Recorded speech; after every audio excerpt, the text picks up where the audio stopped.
Are we live? Yeah. All right, let's do it. Yeah, sorry for the wait, guys. It was telling me something, and I didn't realize I could have just went live already a few minutes ago. So, It's all right. but it's whatever. But besides that, what's going on, everyone? How's Yeah. everyone? How's everyone doing? Doing Doing good, man. fantastic. Doing all right. It's playing some Sonic right here. Yeah, I heard. Yeah. I haven't got just to see the movie, but Yeah, I'm that gonna movie. try to find time to watch it. Just like the Batman as well. Yeah, I gotta watch that too. I haven't seen it yet. The Batman. Mm-hmm. Yeah, I gotta check that out. But yeah, besides that,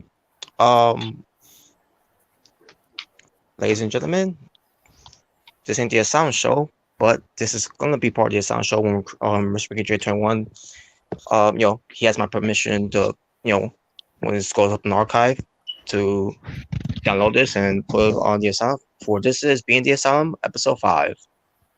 Yeah, 5. 5 time. 5 time. 5 time. 5 time. 5 time. Five time internet champions. Exactly. BT. Sorry. But yeah, BTA 5. Yep. Kind of like Grand Theft Auto 5. GTA 5. Those nights, Mark. I don't care what I say. That was clever. That right there was clever. That was good. All right, so what topics we're going to talk about? All right, so yeah, some topics in here we got to talk about. Some pop cultures pertains to Will Smith. We'll get basically our thoughts about what happened with him. Pertains to the Academy. The Oscars, obviously, but we're going to discuss that. And the long overdue that also needs to be discussed as well, which I've been delaying of it for one of them, is Dark Side of the Ring, pertains to Luna Vachon. Who? Luna Vachon. Oh. I don't think I saw that episode yet. I got to think that up. I saw the episode, but it's been a while. Yeah. Not gonna go too. Like I said, pertains to these shows. I'm not gonna go too long with it. Just to go bring some bullet points and all, and then get you guys thoughts about that whole thing. And once we get to all that, you guys could, for those who hasn't seen yet, you can check it out. Pertains to Dark Side of the Ring. Okay. And basically, they'll give you more full details of it than I will. All right. But let's see. But what else? There were some things that also. Obviously, we'll also talk about wrestling as well. Not pertains to AEW, WWE. Okay. I was hoping maybe Ren will show up. I guess we'll say that another time. Pertains to my wrestling story. Pertains to me wrestlers. Oh, okay. Oh. Cool. All right. But yeah, that'll be for another time though. Because it'll be interesting, for the shit that with the other panels, But hopefully we should be great on doing the Sean show eventually. So, but that'll be safe during that time. Dude, imagine you saw a video of me and John Cena for the first time. Oh my god. Bro, I'd probably faint, bro. I'd probably be like, nah, this ain't happening, bro. Yeah, someone pinch me. This ain't happening. This ain't John Cena. Oh, believe me, I got some story about John Cena. About back in 2009. Oh man, I was good. Yeah, I was like 9. Okay. But that'll be shared for another time though. Not about anybody. It's not gonna be anything. I mean, in a way, it will be something to talk about John Cena, about what he did on that on that night. That scratched my head about something that happened to him on that week. But again, that will be safe for another time. Okay. But and nothing serious at all. But you know, it's John Cena at the end of the day. But who cares? You're the But, greatest. Yeah. And Okay. let's see. Trying to think what else. Well, obviously, there's something else to talk about as well. Pertains to outside of WWE and AEW. Okay. Besides the whole thing at AEW, but he's well, you know, I don't know if you guys have your thoughts about this whole Forbidden Door that's gonna be happening, but we'll get to that as well. And you guys share my thoughts about that as well. Okay. So I guess we should start, you know, just to get out of the way. Will Smith. Oh boy. So I'm pretty sure you already heard about this. Will Smith, because of the events that happened with, you know, obviously that just slapped her around the world and also saw around the world of Chris Rock. Mm-hmm. You know, obviously when he won the Oscar for the first time on that night, and all of a sudden, you know, he received a few backlash. Well, I won't say a few, it's a lot of backlash. You got a lot. For what he did. Yeah. And because of that, I guess, you know, pertains to the board, or, you know, pertains to the executives, whatever, you know, pertains to CBS, and yeah, I guess in the way of the Oscars as well. They come to agreement to, you know, to not let, you know, the Will Smith get away with that, because, you know, you have some stories speaking out about it, how it was not cool what he did. Jim Carrey obviously was one of them. Yeah. Yeah, there was some people that did not condone what Will Smith did, because they thought it was classes of him for even doing that. Yeah. It was. So what was his punishment for this? Will Smith? Well, the thing is, he will still be nominated with his pertains to future Oscars events coming in the years. However, they banned him from the ever appearing, you know, showing up in the Oscars to be invited there.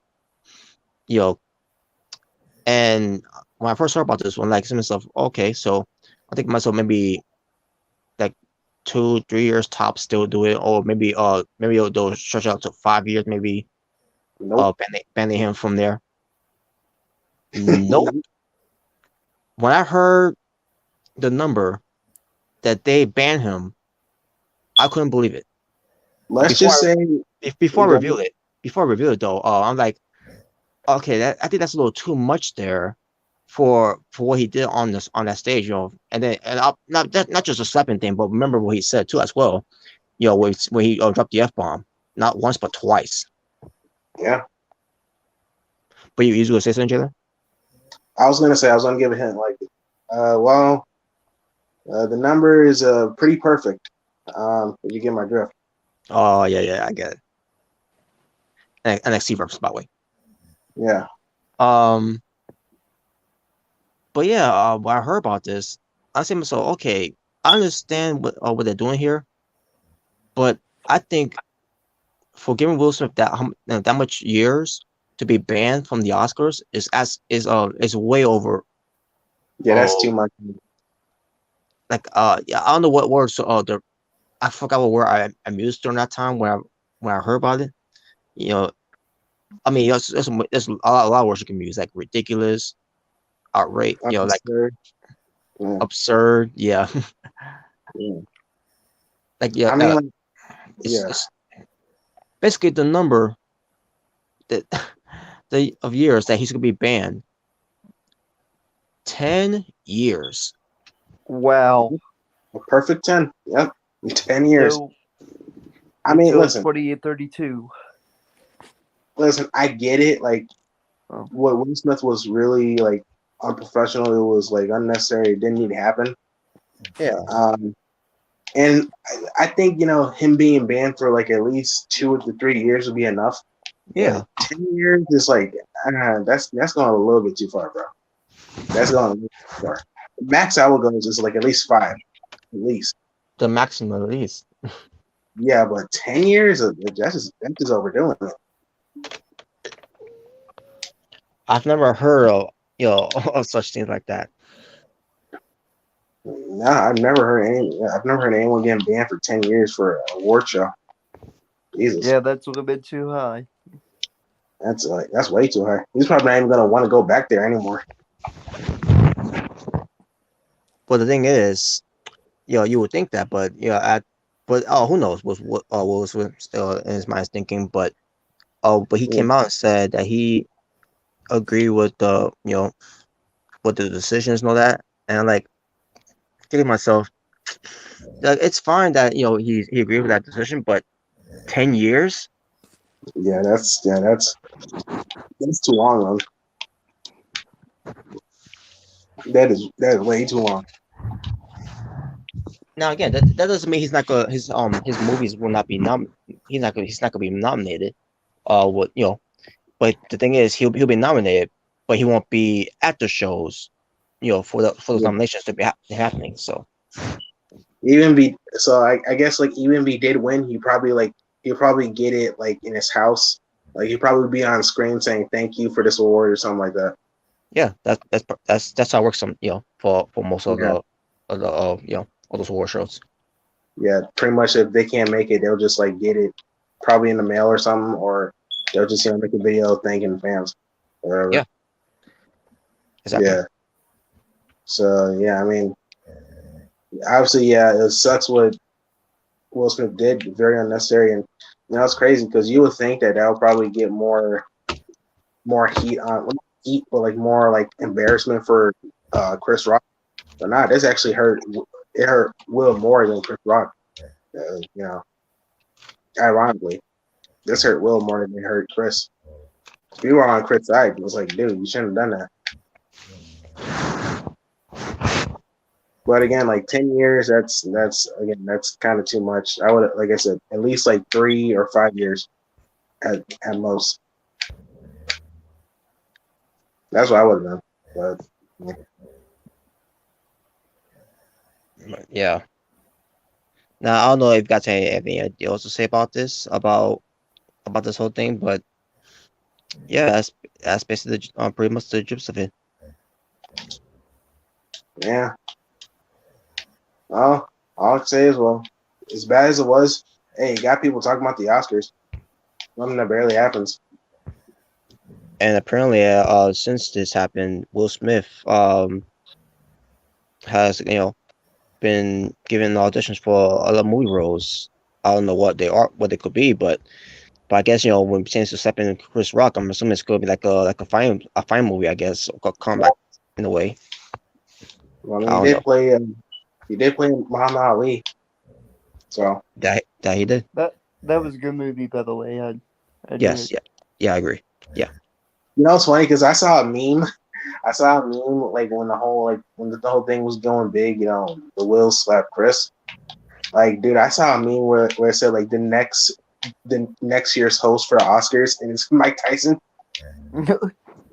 He's like, yeah, no one's gonna try to slap him. No one's gonna try to slap him. Nope. If you about you gonna sit down and laugh. Oh, you want to try me? You want to try me, bro? Huh? Speaking of Mike Tyson, you heard what happened? And yeah, good you bring him up too. Because speaking of Mike Tyson, because I heard also, but I didn't just share, but I also, saw video of it as well. Yeah, it's like, bro. Of all people you mess with, Mike Tyson, bro. Yeah. You must have been acting to get your butt kicked. He might be a little bit older, but even at his age, he can still. He's still scary. He still go. He still got it. He still got it. He could still, beat anyone up. I think just because he's older, like, nah, man, age is just a number. Yeah, look at Sting, what he's doing. Yeah, it's like, and the thing is, because I think like what Mike Tyson, like he was chill about it. He's like, okay, dude, can you like chill? Like, can you please chill out? But he just kept messing with him, and he was like, bro, it's like eventually he's gonna snap, and then he did what he did. So I don't blame Mike Tyson. I don't blame him for one bit. That is justifiable because he was just messing with him. It's like, bro, leave him alone. Yeah, and I don't care if you were drunk, because that's basically what happened with this guy. He was obviously drunk out of his mind. Of course. Like even if you are drunk, you're messing with one of the let's just call it as it is. He is the baddest man on the planet. Yeah, exactly. Like, bro, you trying to mess with Mike Tyson? It's like you. That's like you trying to mess with Brock Lesnar if he was in a plane. It's like, why would you want to do that? Another bad man on the planet, but in the UFC world, yeah, it's like, bro, like this dude will probably put you in Kimura, I can legit break your arms. Like, no. Why even try? You've been in like Roman Reigns from WrestleMania. Oh yeah. Exactly, boy. For one, this is why I don't drink, and two, it's like even if I did drink, dude, even I'd be smart enough to like, yeah, I ain't mess with this guy. Hell, I drink, and I don't act like an asshole, like what tends to being annoying. I drink to have a good time. Apparently, this guy had way too many like wine or whatever. It's like, nah, nope. Mess with the wrong one. Why would you want to, act up like that with the world's most famous fighter? Exactly, where was it? It's either like like I said, he was drunk, or maybe he just wanted some clout. I don't know. Maybe both. But yeah, man. At the end of the day, he wanted the autograph, but never got the autograph. But he got a beating. Well, that's the thing, because I think like Mike Tyson gave him a picture. It's like I think that's what he did. Mm-hmm. Like I think Mike Tyson did something for him, so it's not like I don't think he like did nothing for him. So I don't get why you still mess with him. It's like, bro, man, you got some people that will do. They'll do whatever it takes just get that 15 minutes of fame. Yeah. Note to self: don't mess with Mike Tyson. Yeah. Hope it was worth it. And if you are trying to get that 15 minutes of fame, you'll get banned and blocked on Twitter. Yeah, exactly. Yeah, you know, like I said, hope it was worth it for you. Oh, you should have seen his face too. Like after he got beat up, he's like, "Oh yeah, you thought it was a game." Nah, bro. I saw how he looked. He looked like I'm the victim. Like, oh really? You're the victim, right? And yet you're going to get borrowing a boxer. I'm suing him. What you think was gonna happen? And that's nothing. I think I heard he pressed charges. Man, wow. Man, you can't. I mean, you really can't, because like, dude, like you're the one who messed with him, and there's video evidence. So yeah. Either way, you're gonna lose. So you're gonna lose. You're not gonna get any. But yeah, I just want to bring that up. I just thought about it.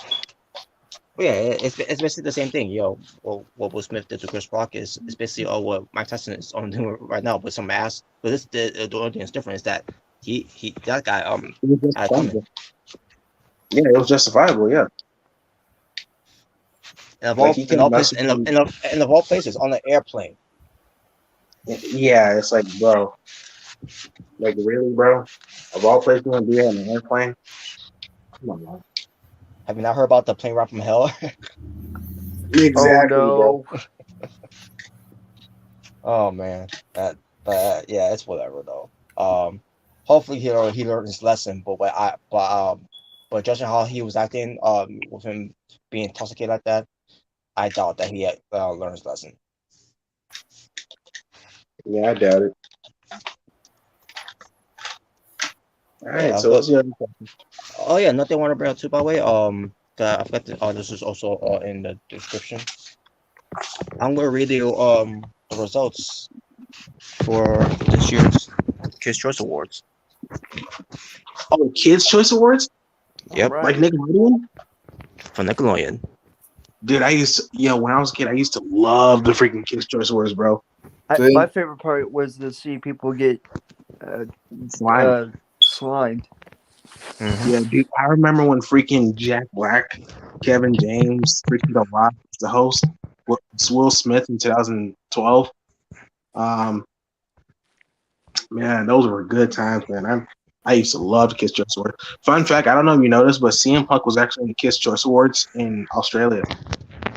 Oh, okay. Yeah, he was. Like you remember iCarly, you remember Freddie? Yeah. Yeah, they had like a little segment together, and then like CM Punk pushed him into like a pool of slime, and then and then Freddie like threw some slime at him, and they're having a slime fight. It was funny. Oh, that's crazy. I didn't know about that. Yeah, you can look that on YouTube. Yeah. Well, I know about them doing other shows at other countries, but I never knew that CM Punk did anything on there. So that's to me at first. Hearing about that. Yeah, I didn't know that until like a few years ago. Like when I stumbled into it because I was looking at some Kids Choice Wars stuff, and I found that CM Punk was in the freaking Kids Choice Wars, and it was like WWE Network. Well, not WWE Network, but the YouTube channel, and it showed him he was in Kids Choice Wars. Like, oh wow,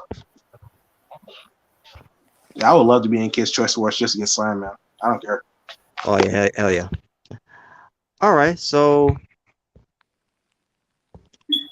can you guys hear me okay? Yep. Yeah, I can hear you. Yeah. All right. So let's see. Cause I didn't see the show obviously, but Miranda Cosgrove and Rob Gronkowski were the hosts of this year's Kids Choice Awards. Pretty sure I know it because I saw commercials of it. So Yeah, I saw a commercial of it too. That's how I know. and yeah, I also used to love watching Kids Choice Awards too as well. And then Yeah. and then I stopped around the time when I saw Fuckboy Buckethead on there. Who? Yeah, that would make you John stop watching anything, bro. John Cena, Oh Fuckboy my god, Buckethead. come on. I'm I serious, remember seeing man. commercials of that. I remember seeing commercials of that when he was the host. I actually see Yeah. it. Yeah. And then more importantly, Justin Bieber maybe stopped watching too. Oh my god. Oh well, I mean, of course, of course, Justin Bieber's gonna. Yeah, I'll change the channel Oh too. no. Yeah.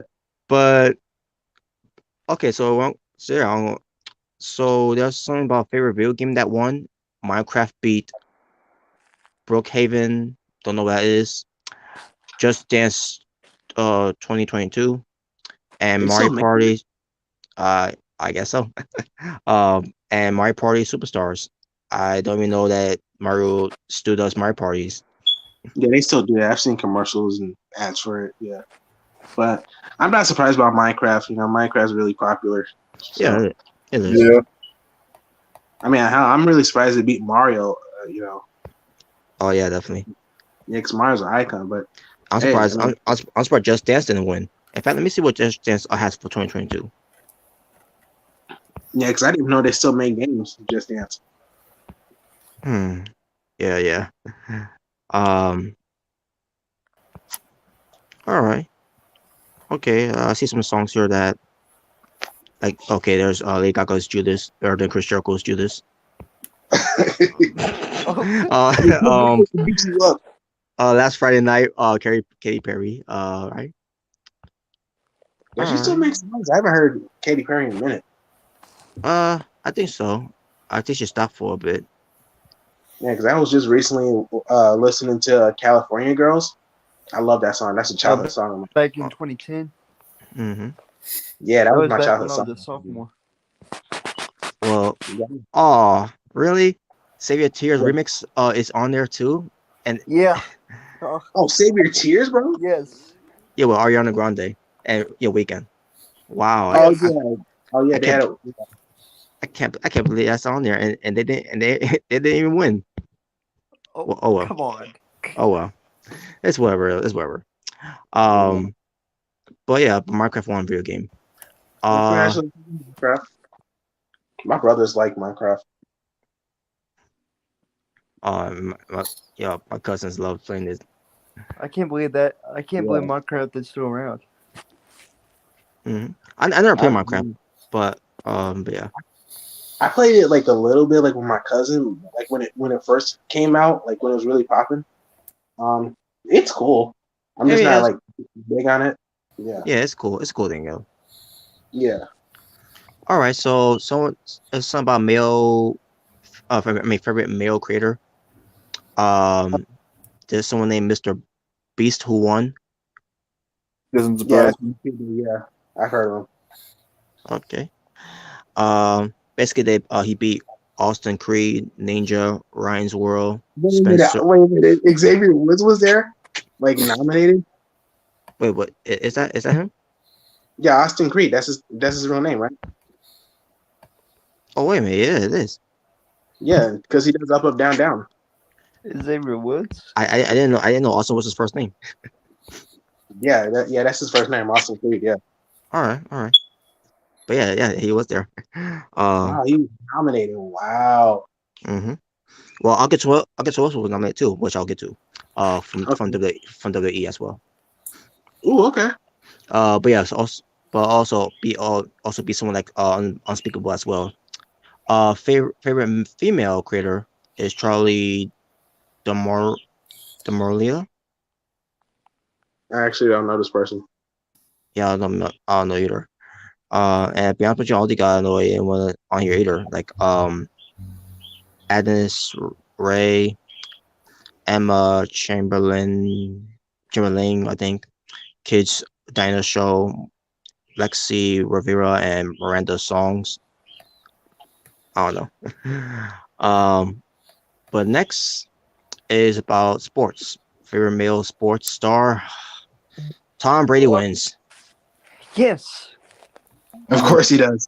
Yeah, my guy. Yeah. Yeah, he beats Stephon Curry. LeBron James was good. Good. Patrick someone named Patrick Almons too, maybe. I don't know how to say it. Patrick Mahomes. Mahomes. Okay, I did say it right then. Cristino Ronaldo and Sean White. And then you had female of your favorite female sports star, someone named Chloe Kim, won Never heard. meter, Never. but she beat Sasha Banks. Wow, Sasha Banks was there. What? Yeah, she was nominated. Yeah. Sucks that she didn't win though, but it's whatever. But Simone Biles was there. Naomi Osaka Asako, I think. Asaka. Naomi Asaka, I think that's her saying name.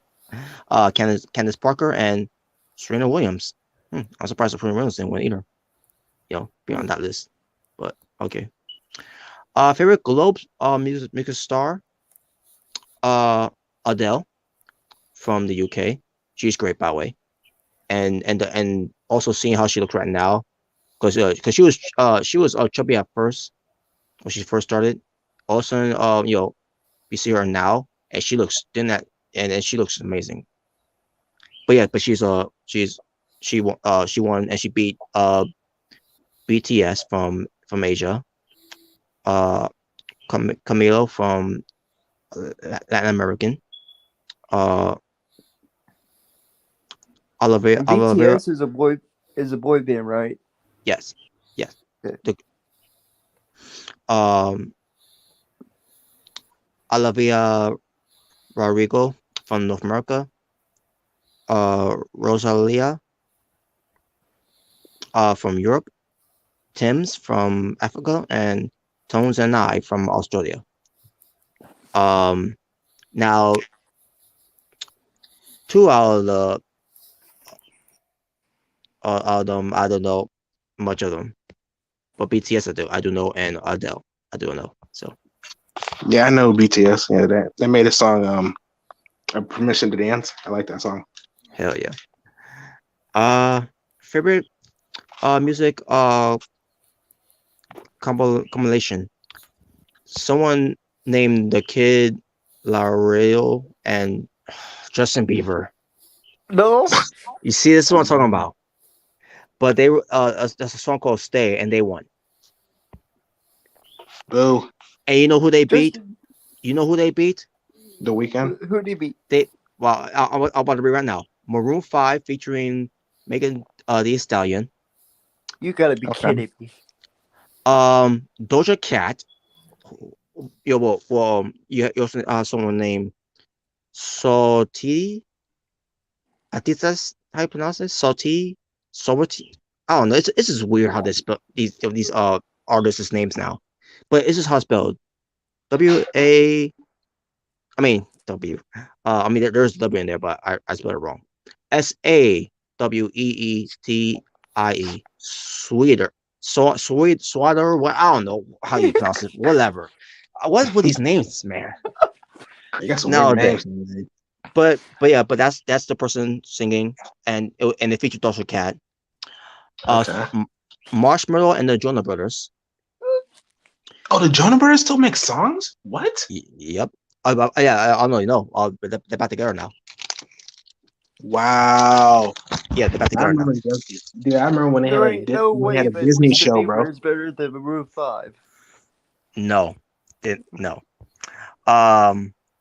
Someone named Lizzo. Lizzo, yeah, I know. Lizzo, that's a big girl, right? Yeah, that's a big girl. Okay, and that features Cardi B in the song as well. Yep. Oh yeah, well, no wonder they didn't win. And Save Your Tears of The Weeknd and Ariana Grande. Wait a minute, you mean to tell me Save Your Tears by Weeknd and Ariana Grande didn't win? Yeah, no. Ariana. This is a but Justin Bieber did. Justin Bieber won with someone named the Kid Larry. That was rigged. That was rigged. That got to be rigged. This is a rib, right? Yeah, I mean, you gotta be joking. It was rigged. It definitely had to be. Come on, Save Your Tears, Maroon 5. Come on. Oh, Maroon 5 won. Wow, unbelievable. Favorite song. Favorite social music star. Someone named Dixie D'Amelio won. Never heard. Neither. I'm not going about reading the rest of this. These song, these artists, because I don't even know who they are, and there's some names there I don't even want to read. It's just ridiculous. Okay. But favorite album, Happier Than Ever, by Billie Eilish. Okay. She won. But hey, look at the bright side. She beat Justin Bieber. So. Well, that's good. That's a W. Apparently, his new album is called Justice. Well, there's no justice for you, Bieber. Exactly. Favorite breakout artist name who won here was Olivia Rodrigo. Okay. Favorite female artist, Ariana Grande. She won. All right. Well, of course she won. She was in freaking Victorious. Yeah. She beat. Okay, these names are worth mentioning. She beat Adele, Cardi B, Billie Eilish, Lady Gaga, and Taylor Swift. That's an impressive list right there. Mm-hmm. I mean, anyone can beat Billie. Yeah. Yeah. But also for favorite song, Happier Than Ever, Billie Eilish won. She beat Adele, Cardi B, Ed Sheeran, Taylor Swift, and The Weeknd. At least it wasn't Justin Bieber. So. Well, yeah, that's true. And what song did she beat? Take My Breath. Okay. Oh no, I like that song. No. If it was Sacrifice, I'd be pissed. Oh, if it was Sacrifice, then yeah, I would have been pissed if that would have lost. But I'll be honest, I never heard any Billie Eilish songs. I don't know how the song goes, but it's Happier Than Ever. But I'm assuming that it relates to her real life situation, based off of what I heard of her. So that's surprising because every time I see her, she always looks like some wannabe depressed child, some wannabe emo girl. So Yeah, I do see that. Yeah. Favorite music group? BTE1. They beat Black Eyed Peas, Florida Georgia Line, The Jonah Black Eyed Peas Brothers. still making music. Yeah, Yep. they're still around. Yeah, they except there's no more Fergie in there. So Oh wait, oh Oh, man. okay. the Jonah Brothers, Maroon 5, and Migos. Oh, come on, no Nickelback. Man, this is rigged. No look back. Yeah, but we get Florida Georgia Line. No Look Fergie. at his photograph. Every time I do, it makes me laugh. And they have favorite male artist. Ed Sheeran wins. And All right. and you know who he beat? Justin The Bieber. Weeknd. He beat Justin Bieber. Yes. He also beat Drake, Bruno Okay. Mars, Okay. Bruno Mars. Wow. What a yeah, Mars. Shawn Mendes, Okay. and The Weeknd. Wow. Again, at least not Justin Bieber winning. So no, But Ed Sheeran, he's great though. He is great. I can And see a pattern here where the Weeknd's not getting any respect. Oh, Ed Sheeran is great though, and he did a song with The Weeknd. Behind back when they did behind dark the Informa- times. Yeah, Dark Times. In my dark That's cool. times. Favorite reality show? America's Got Talent. They won. Wait a minute, kids watch reality shows? Yep. I guess. Yeah. I guess it's if it's suitable for them. For example, they beat American Idol. Okay. Kids Baking Championship. Don't know what that is. But based on the title, I'm assuming it's about baking. Lego Masters. I've heard of that. The Masked Singer, which actually I heard about this song, show actually. And I think I may have seen it before. Not a bad show. I've seen some commercials about it. The Masked Singer. Mm-hmm. And Wipeout, which I'm assuming is talking about the one with John Cena and Boo. that fat chick. Oh, wow, dang, that I, fact. I don't know her name, so I just call it as I see it. But anyways, favorite cartoon, SpongeBob SquarePants wins. All Oh, right. he wins. He wins almost every year in the Kids' Choice Awards. That's He true. wins every year. But The it's only like time a he didn't win classic, was the man. Avatar. I mean, I'm Oh, not saying bad. Yeah. oh yeah. But we're saying SpongeBob, it's basically the Rugrats, because Rugrats, whenever they were in Kids' Choice Awards, they always wins. Okay. But they beat Jurassic World Camp. Whatever that word means. I'm not gonna bother reading that. Looney Tunes cartoons. Um, because Looney Tunes nowadays, that they're doing. I'm not a fan of that one. I'm a fan of the old school ones. Yes. Yep. Obviously they beat Teen Titans Go, which rightfully so, because Teen Titans Go is fucking garbage. Dude, that freaking show is trash. Trash. What about the original Teen Trash. Titans? But That's again, like That's SpongeBob, right. honestly, SpongeBob, they win almost every year. Like I said, the only time they didn't win was because of Avatar, the last Airbender one. Oh hell yeah, I Yeah. agree. I agree, because that show is great. Yeah, that show was Yeah. awesome. I mean, don't get me wrong, I love SpongeBob, but man, they win almost every year. Yep. The Loud House, whatever that is, and the Smurfs. Oh, I've heard of Loud House. It's okay. It's all right. The Smurfs. I'm supposed to have a cartoon. Yeah, the Smurf is in Nickelodeon now. Okay. Mm-hmm. Okay. Well, favorite male TV star, Tom Hiddleston, who played I thought Loki. he was about to say Holland. I was like, wait a minute, he's on TV, is he? No. But yeah, who plays Loki from obviously Right. from Thor. Yeah. He beat Nathan Chris. Nathan Kress. Okay, Chris. Because I always keep pronouncing his last name wrong. But Yeah, he played Freddy, obviously Freddy from iCarly. Yeah. Ralph Macho. Oh, I know you're talking about from Karate Kid. Yeah. Macho Man. I keep I keep getting his name. That's not name wrong too. Pertains to Daniel LaRusso from Cobra Kai, but Jeremy Renner and and Jerry meant to say Jerry Trainer. Obviously Spencer from iColor as well, And Crazy Steve. and Christian Steve from Chicken Josh. Favorite female TV star, Miranda Cosgrove. Yes. Who? Megan. Oh, Who plays Carly? okay. Who plays Carly Okay. Shay from iColly. All She right. beat Peyton List from Karate. It is Karate Kid, but same time is the TV series Cobra Kai. Yeah, and she wasn't.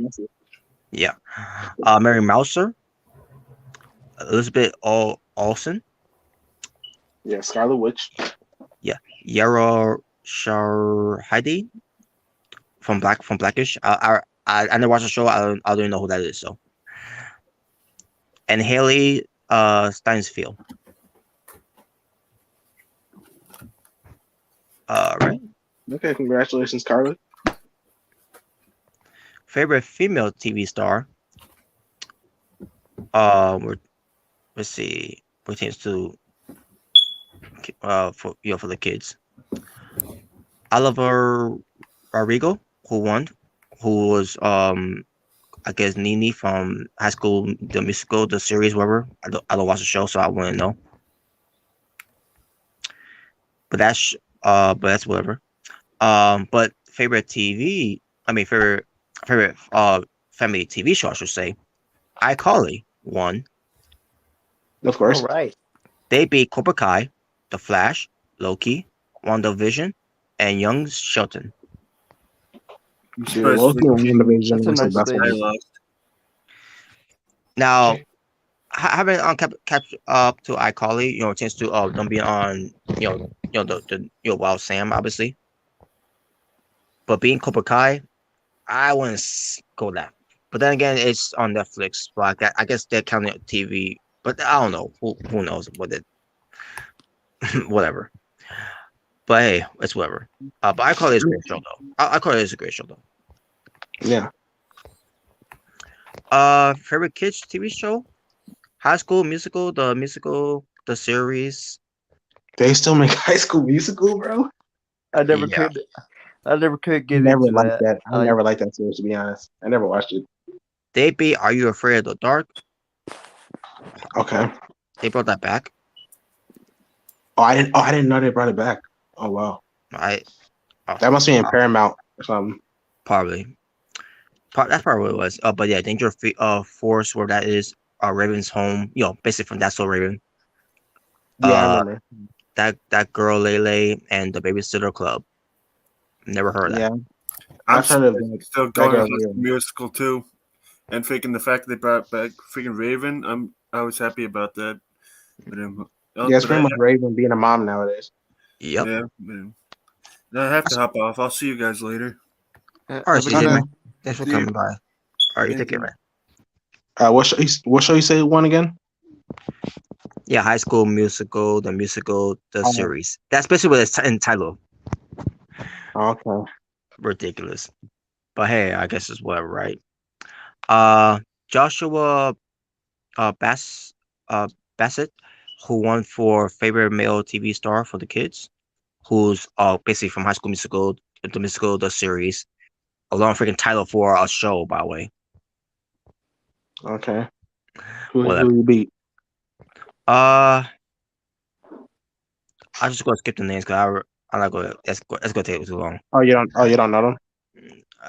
Yeah, I'm pretty sure I don't know much about them either, so that's probably why I skipped Okay. into.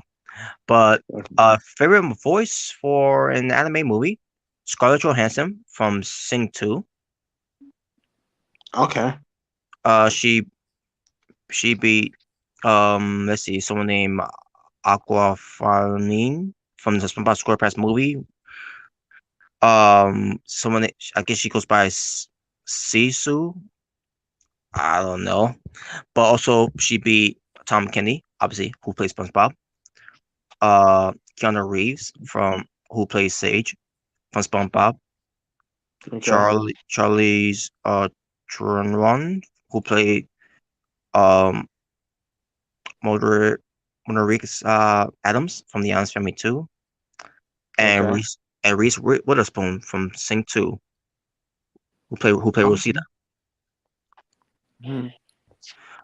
Favorite movies actress? Zendaya. I mean Zendaya. I meant to say, excuse me. From your who played Mary Jane from oh, Spider-Man. from No way, Spider-Man No no Way way. Home. Yeah, for Spider-Man Mary No Way Home. Jane. All right. Yeah, Spider-Man No Way Home. Yeah. She beat Emily Blunt, Yeah, uh, Emily. Kamala Campbell, Scarlett Okay. Johansson, Angelina Jolie, and Emma Stone. Wow. Yep. Nice. Yeah, Uh, she beat Gwen. Man, she beat Gwen Stacy. Wow. yep. Yeah. Because she did a movie based on the villain from 100 And yeah, 101 one whatever it's called. Dalmatian. Yeah. One Dalmatian. But Cruella de Vil. Yeah. That's Yeah. Yeah. favorite anime movie. Enchanto. Uh, Yeah, that's from Disney. Yeah. that's from Disney. Yes. Um, but that movie beat Luca, Paw Patrol the Okay. movie, Mm-hmm. Sing 2, The Boss Baby Family Business, and the SpongeBob movie Sponge on the Run. Okay. Sponge on the Run. All All right. right, and, I fi- gotta and, fi- see that now. and two more. Favorite movie? Spider-Man No Way Home wins, There you go. All Yeah. right. Exactly. and Exactly, bro. that movie beat Cinderella, Okay. Clifford the Big Red Dog. Oh yeah, I forgot they made a movie about that. Yeah, the live Yeah, so action movie. I still haven't seen it though. I haven't seen it yet. Jungle Cruise, Oh yeah, that's the one with the Rock. yes, and the movie that had LeBron James, Space Jam: A New Oh, Legacy.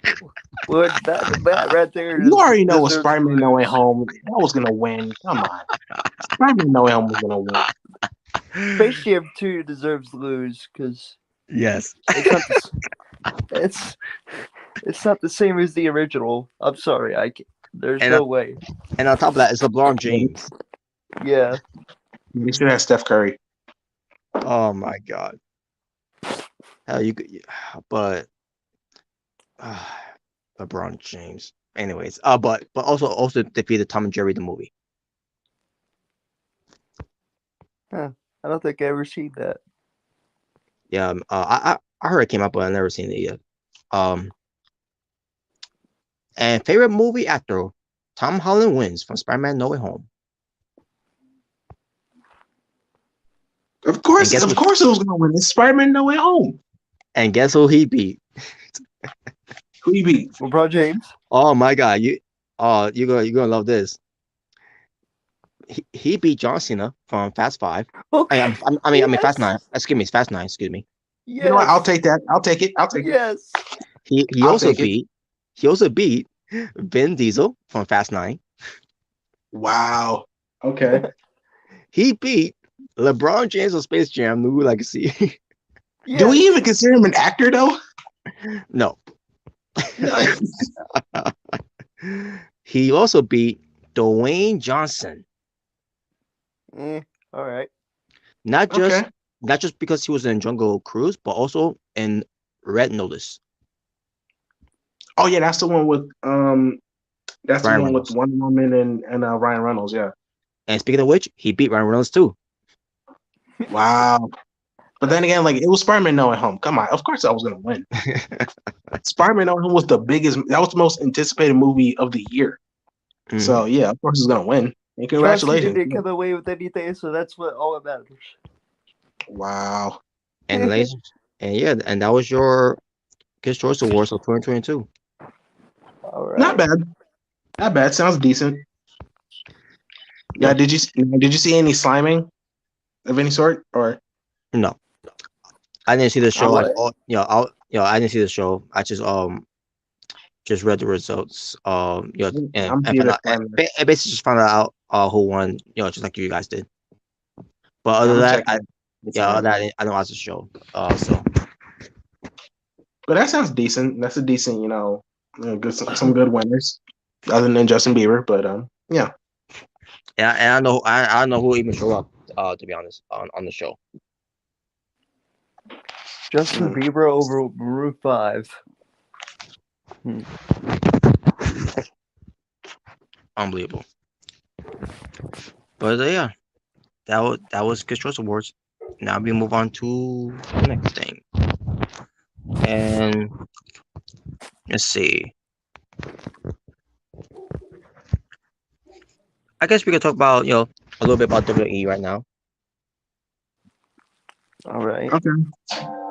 There's some things I want to bring up relating to WWE. Things I heard about, things that made me scratch my head, things that make me want to say who how this man is even co-signing all these things that doesn't make any sense on TV. For one of them that happened on SmackDown. Another thing also happened on SmackDown that I want to say as well. For this one person, and you will agree with me on this one, Jalen, when I mention him. Okay.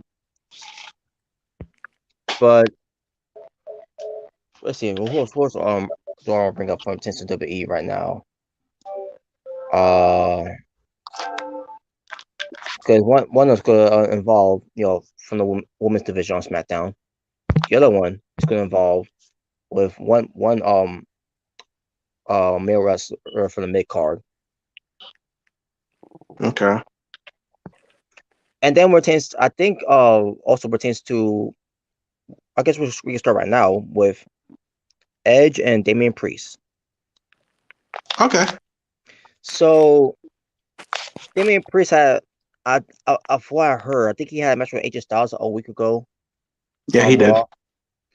And the match ended with Damian Priest doing some kind of spell that had the arena turn basically like the Undertaker's covering of the lightings, right? Yeah, he pretty much pulled the Undertaker. Mm-hmm. And then they just moved on from it and never mentioned it. Oh yeah, they didn't Until the next week, which it was last week's episode of Raw. At this point now, it was 2 weeks ago that happened. Yeah. So, of what I heard, now they also there's a cliffhanger of what happened, and basically is there really was no explanation of it other than Edge ever since he was part of the Brood, or in the case of being part of Ministry of Darkness, and then also for chance to the Brood, the seed's been planted with him of doing these type of things all along. So basically, you're saying he always had his darkness in him. He always had the darkness in him, basically. Okay. And like I said, Mr. Webber, but that doesn't really explain the why Damian Priest did all that with AJ Styles. I gave him some power. What the hell? It reminds me of the whole Alexa Bliss thing. When she talked about last year, when Wrestler Talk was telling me about, because he was watching the Raw after Mania, because what with Bray Wyatt on that show of WrestleMania, I should say, where she had this power all along, and I'm like, huh?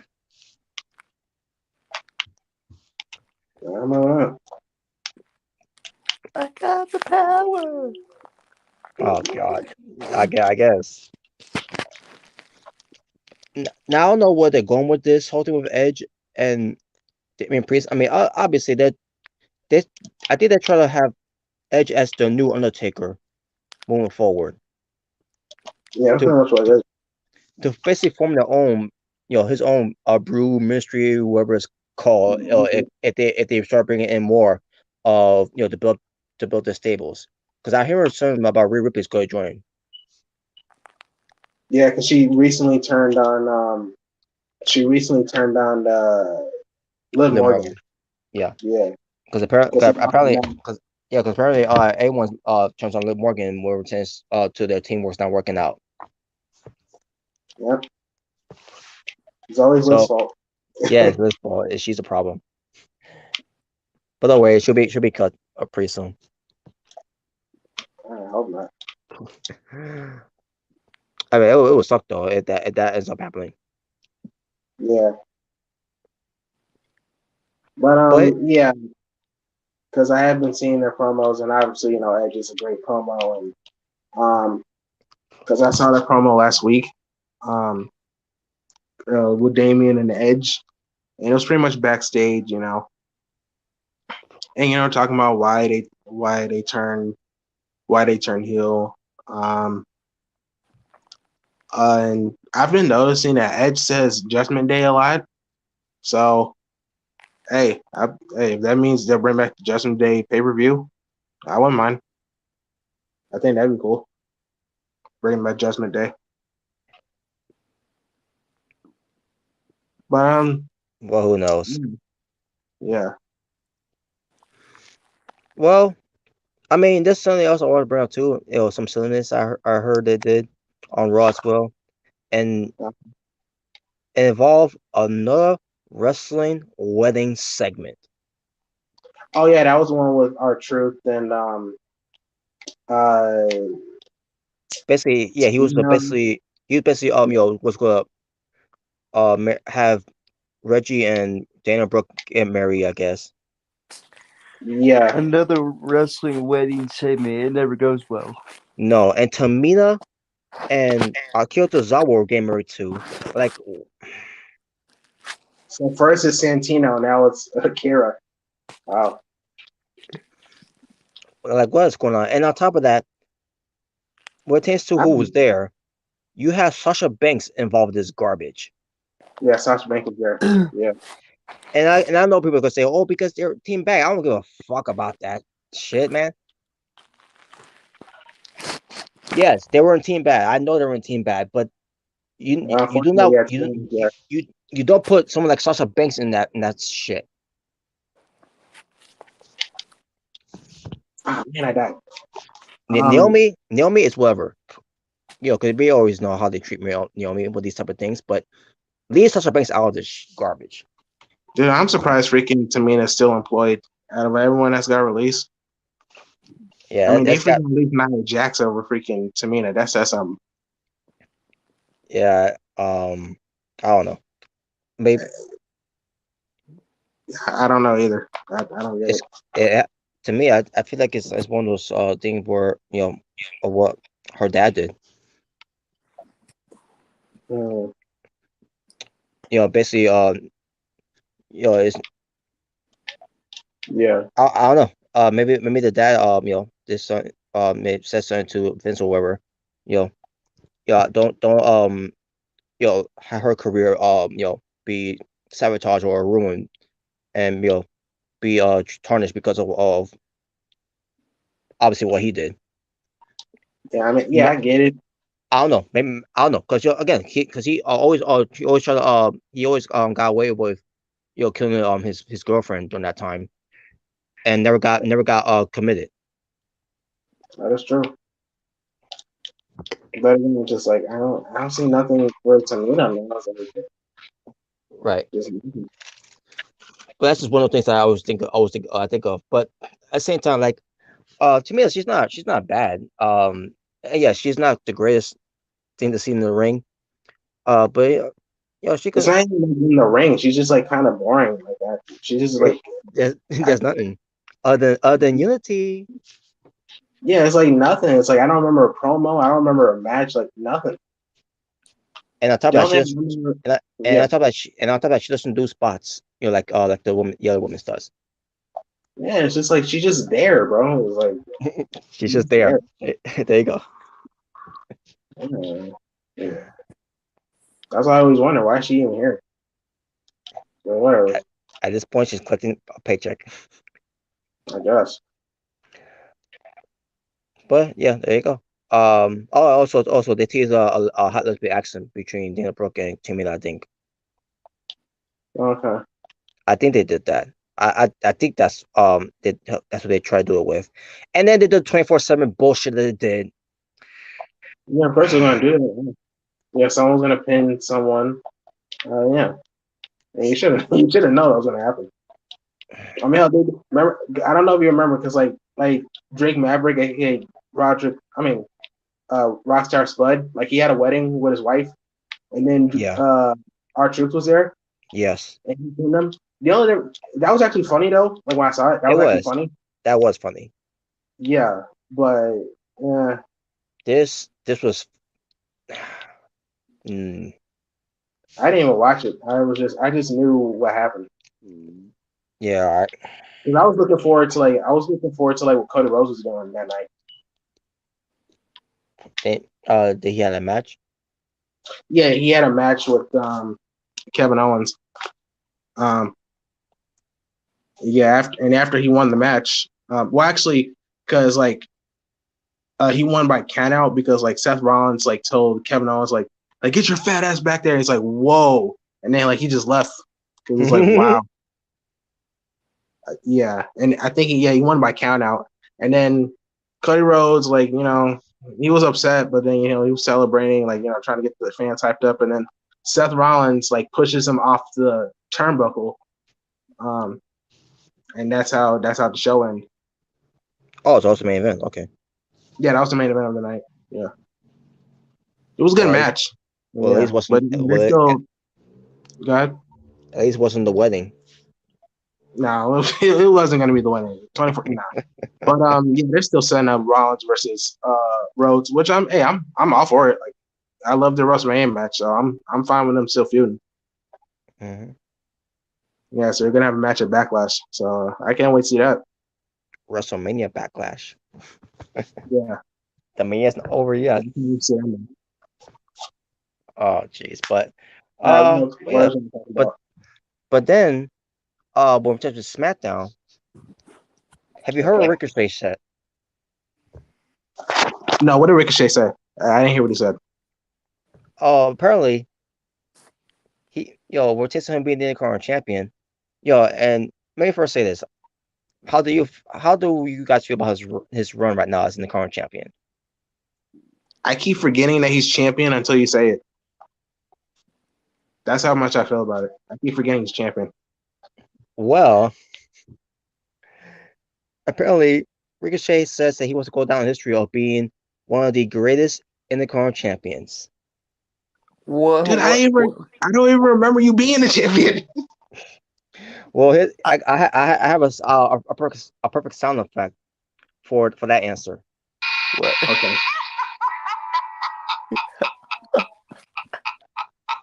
Now, if Sami Zayn said something like that, I'll be like, okay, because Sami Zayn's actually entertaining, and I like this gimmick with the whole conspiracy theory. So if he said something like that, it was like, okay.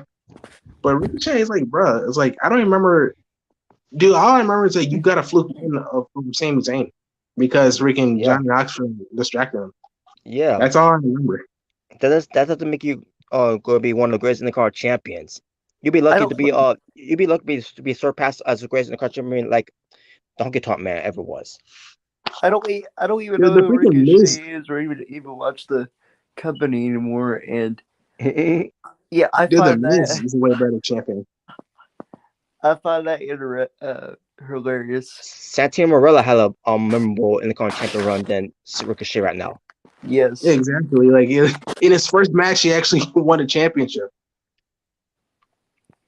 He came out of the crowd and and he beat Umaga. Granted, the same thing was a fluke because Bobby Lashley won. But well, then again, it was no disqualification, so not really. Yeah. Yeah, but it's like, dude, unless he turns heel or does something, change the character, like I don't care about Ricochet. I really don't. Like I said, I keep forgetting he's champion until you say it. It's unbelievable. Better than Randy Savage, better than Bret Hart. What, are you kidding me? No, let's talk about current day, like freaking Kevin Owens, The Miz, Sami Zayn. freaking AJ Styles, he held it. Yeah, Cody it's like I can Rhodes. name Cody Rhodes. That? Like I can name a whole lot of people. Like it'll be sad that Ricochet is gonna be up there, being one of the greatest Intercontinental champions than Shinsuke Nakamura. Wow. Oh yeah, I forgot. And I talk about his WWE run, not New Japan run, people. Yeah, absolutely, yeah. Better than Stone Cold? I don't think so. No. But yeah, that was Ricochet. So yeah, that was wrong. That right there was wrong answer for Ricochet. All right, but another thing is Xia Li, the Protector. Yeah, I know you're talking about.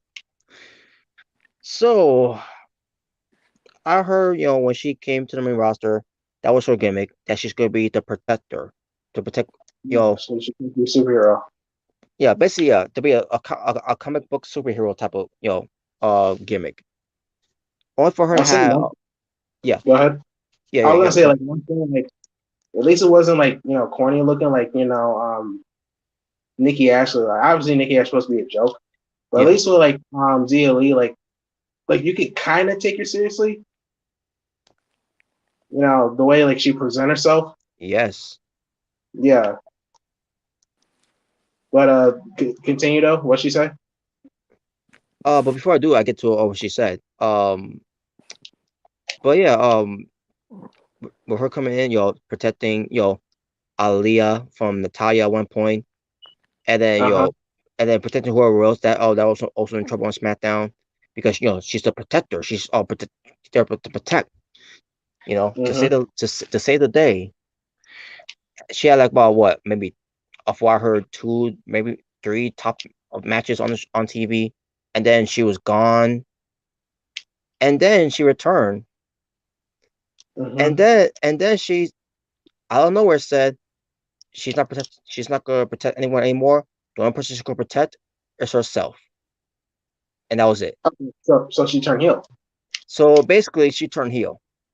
No explanation, no reason why she decided to just protect herself now and not protect anyone anymore. She's just turned heel for the sake of turning heel. Well, that doesn't make any sense. And I have a solution of that logic.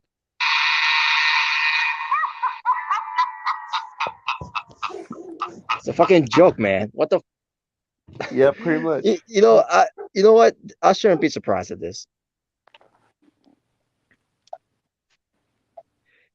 Once again, WWE creative, once again gets in the way of NXT from, the old days of NXT, because that's where Xia Li came from, where they had no plans for them whatsoever. No, they didn't. And when they do have plans for them, it's lazy creative they think of. That's what I've said before. Like, that's why I think they're part of NXT 2.0 now. Since, let's be real, most of the wrestlers from the Black and Gold brand, except for a select few, most of them are going to get pushed. Mm-hmm. Most of them will either be a main event or just be in catering or whatever. Or whatever, yeah. At least like with some of the wrestlers, like Braun Breaker, Carmelo Hayes, Tony D'Angelo. At least I can see, they'll probably do something with these guys, since not only are they part of NXT 2.0, but they've showed some of them in the main roster. So it's like, okay, at least they're going to book these guys, And where it pertains to the women's side of it, Nakia Lyons, I see something they could do with her. Nakia Lyons, Roxanne Perez. They've been able to talk her up, by the way, because I think she's great. Yeah, because I've heard of her, since she was Roxanne, I think in Ring of Honor, but I never seen her. Yeah, she's good. Yeah, it's funny because I saw a vignette of her, and it made me laugh, not like in a bad way, like it was ridiculous, but like it made me laugh because like wow, this is kind of me. Because she was like, it showed her as a little kid playing video games like WWE 12, which is a game I used to play for the Xbox. Yeah, and she was wearing a John Cena shirt, so awesome. So that was great. No, great. No, that was great. Yeah, it was. And then she's growing up, and then she's playing the 2K games. I forgot which one, but yeah, she's pretty much third WWE superstar. And I thought it was like a unique way to like, because I've never seen like a video of someone playing video games, talking about their life story like that. So it's like okay. Well, if with her being a John Cena fan, that better mean that they give her a push. Okay. Yeah.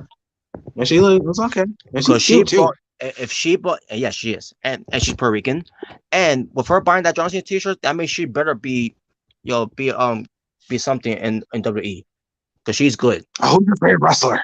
John Cena. Oh, your favorite. Oh, your favorite wrestler is John Cena. Wow, you're gonna be the women's champion now. So if anything benefits her being WWE, it's that she's a John Cena fan. Hey, that'd be me too. Then, if I was WWE, it is like, hey, are you a John Cena fan? Oh, I'm a huge John Cena fan. Oh, you're gonna be next WWE champion. Yes. So you know what? I'll take it. If it gets her a push, but WWE do not push her to the moon that quickly because take time take your time with her first because don't be like having her like a Cora J. Yeah, but speaking of that, because like she was in a backstage interview. She was talking about like I think she's gonna have a match this week, Tuesday, and Toxic Attraction came out. It's like, oh, how cute's the new girl? And he was like, pretty much making fun of her and stuff like that. So it's like, okay, they got to be pushing her now because like you got Toxic Attraction here, like the champions, like the NXT Women's Champion, the Tag Team Champions. They got to be doing something with her if they're gonna do this. Mm-hmm. Yeah, so it was like, I think she's gonna do something. Yeah, I think they're gonna do something with her. So it's looking promising so far. Yeah. Hopefully they do. Also with Cora J, and it's not me knocking Cora J, but I think with Cora J, feuding with Natalya, I think that with Natalya being there, it's gonna help Cora J, to get better. Yeah, I think it could. Yeah. At first, I wasn't sure about it, but the more I thought about it, it's like I think this could help Cora. Yeah, it's basically Natalya's there just to help Cora J, which it's fine because she's a long time veteran, so. If that's what it takes for Cora J to to eventually get there, then Natalya is still on the right woman to do it. Yeah. So there you go. But yeah, but Nakia Lion, oh my god, she is thick. I can't get enough. I can't get enough of her, man. Dude, she is great. I remember when she debuted, dude. I remember she was like trending because when she finished the match and she did the split. Yes. Oh my god! It's like yes. It was like I got a new favorite now. Yeah, she knows how to fight too. Yeah, she's good in the ring and she's sexy. It's like this is the one right here. Mm-hmm. Yeah, she's looking good. But yeah, but back to and then we get to let's see so apparently Roman Reigns could be facing Drew McIntyre if he beats Sami Zayn, but I don't know if that happened already because I heard the next SmackDown show was taped. Well, yeah, because like Sammy and Drew had a lumberjack match because Sami Zayn always run away from the match, but he still kind of ran away, but they announced for next week is going to be a steel cage match. Yeah, so that's going to happen. I don't know if it's going to be like the number one contender thing, but I know they're going to have a match, Sammy versus Drew in a steel cage. So that should be fun. Yeah, because I think they're stalling because I don't know if Roman Reigns is really is still in pain, injured in a way because of his match at WrestleMania. Yeah, because he hasn't really done anything. He hasn't really attacked anybody. Well, I think he did, but just really just spears and stuff. Not too much. Right. So yeah, I guess we'll find out though once WrestleMania Backlash comes around. Yeah. So I'm assuming it is going to be McIntyre. I will see Sami Zayn win. But the thing about this is that after coming out of WrestleMania, Sami Zayn, after losing to Johnny Knoxville in that match that was garbage, but it was also entertaining. He comes out of it and he's basically fighting for to try to get an opportunity for a title match. Meanwhile, Kevin Owens, who had the one of his the greatest match he could ever had at WrestleMania. I mean, it wasn't great, but so his status of WrestleMania moments, he could say is great because he wrestled against Stone Cold, one of his idols. Not only to wrestle him in the main event, but in the main event of WrestleMania. Yeah. And that's big. And yeah, which is big for him. Only to be back to be demoted with Elias, who's calling himself Ezekiel. No, that's Ezekiel, bro. That's not Elias. That's not Elias. Guy that you place with him. Oh yeah, because I lie detector.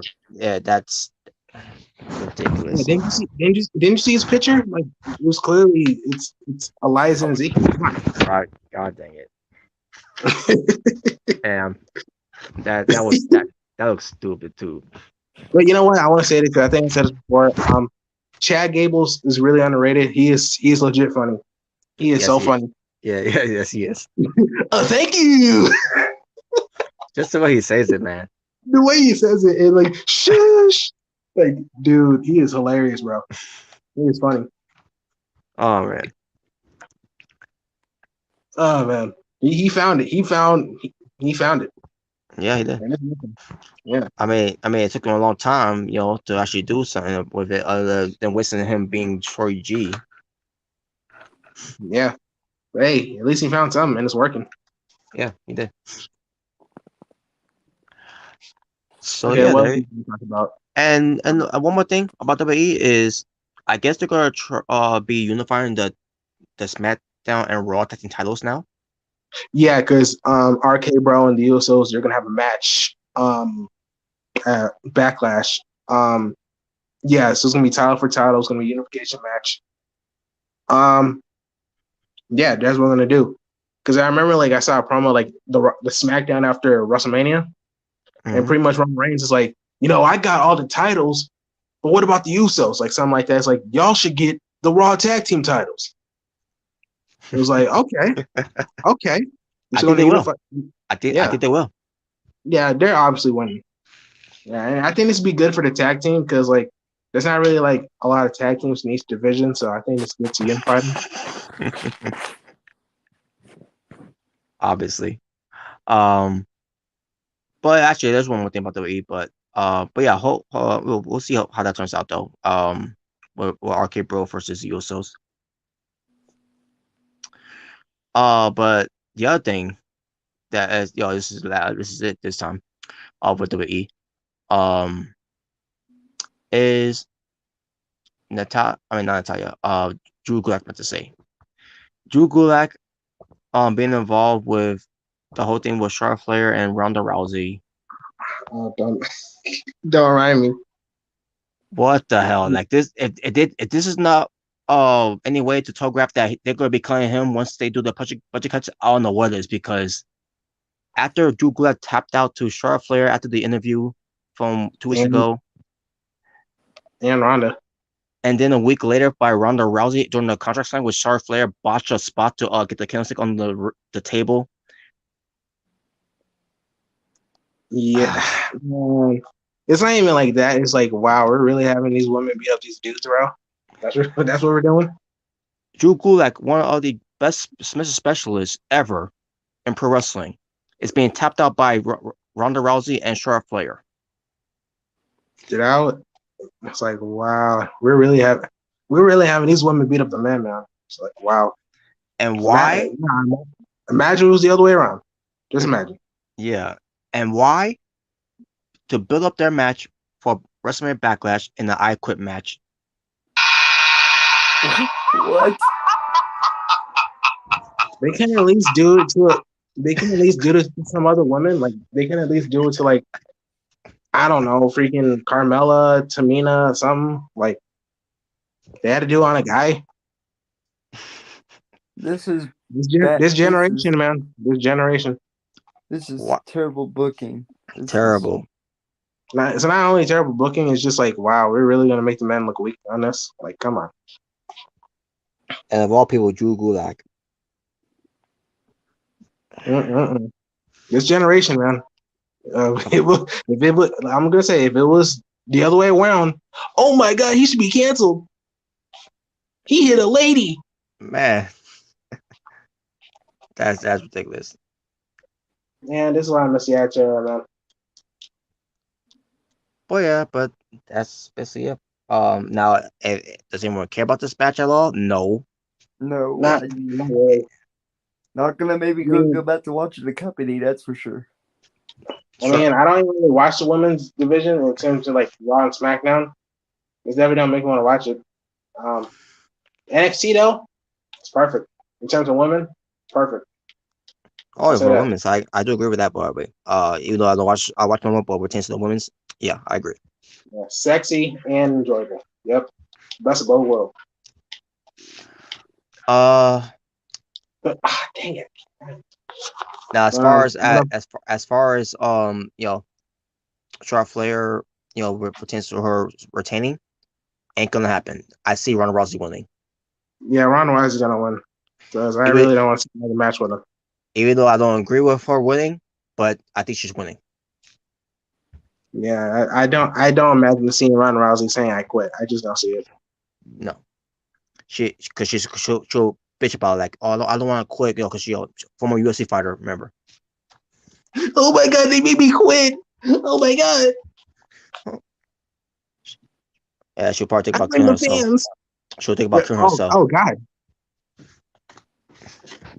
Oh my god, jeez. Remember her loss against Holly Holmes, that she in her mind thinking that she wanted to kill herself. Oh Jesus Christ. Now think about that. You talk about a real comeback fight. You talk and yet you're talking about you don't want to tap out on a wrestling company that's predetermined. Oh yeah, that promo. That's promo she did. It's not that serious, Ronda. It's pro wrestling at the end of the day. Yes, it is. It's so real to me, damn it. I guess.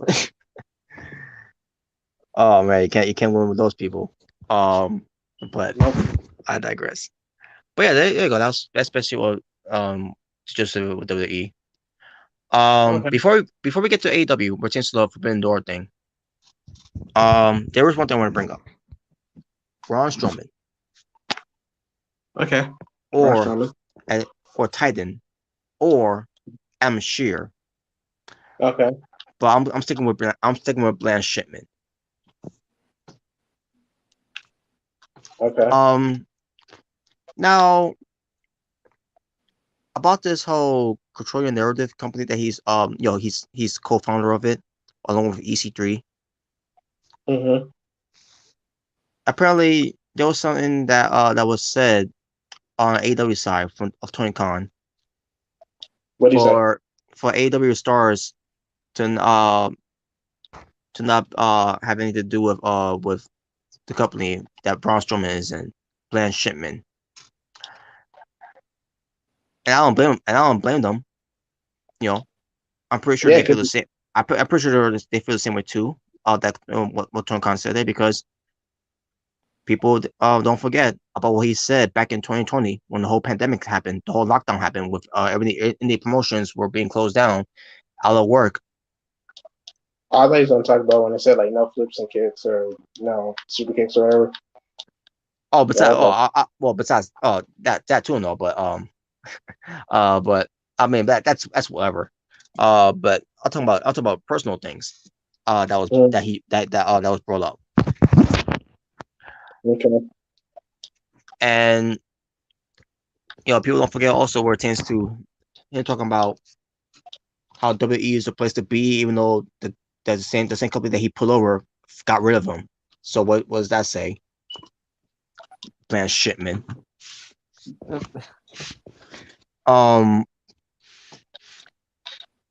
So pertains to control your narrative, he basically went on Twitter and basically,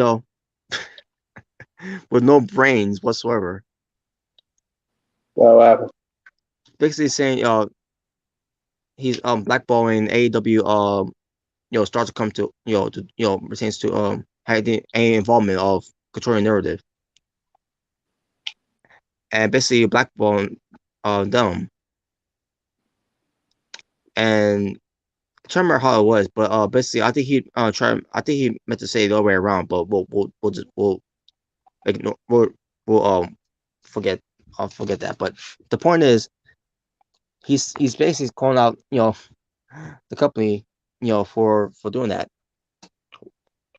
Pertains to controlling narrative and AEW, thinking that there's going to be some type of competition. What? And his words was that AEW and Tony Khan are threatened of this company called Controlling Narrative. Okay. They're not threatened by it. Yes. Okay.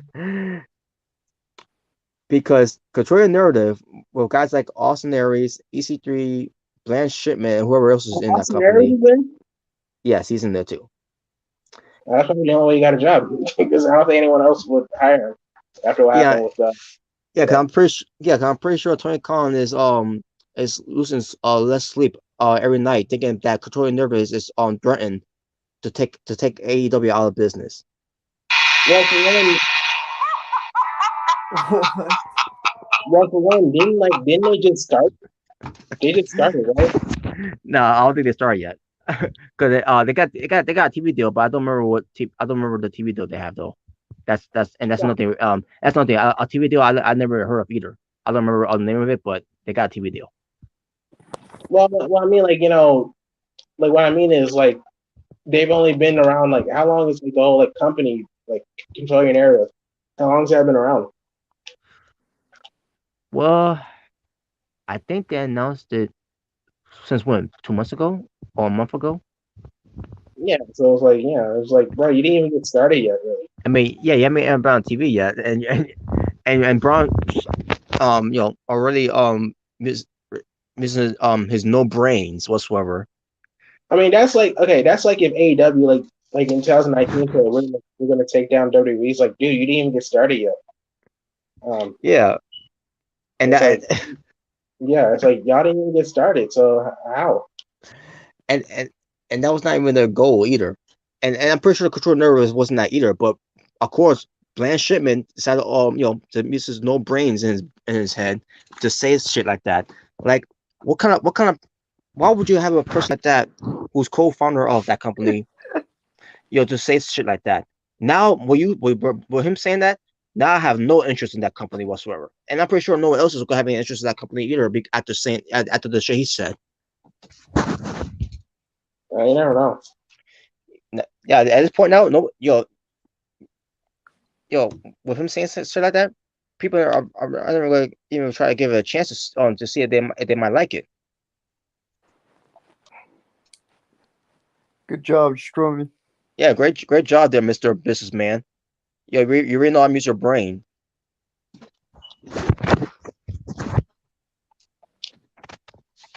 Man, EC3, I don't know why he haven't been a co-founder of that company. EC3, I know he's got brains, but Blanche Shipman, no brains whatsoever. He doesn't even know how to use Twitter either. Yeah, neither does Tony Khan, but Wait a minute. Oh wait, I got. Oh, dang it. Continue. If anyone needs to be banned and blocked, it should have been Blanche Shipman instead of me, Chris Jericho. I don't know about block, but He's not support AEW, unlike Blanche Shipman doesn't.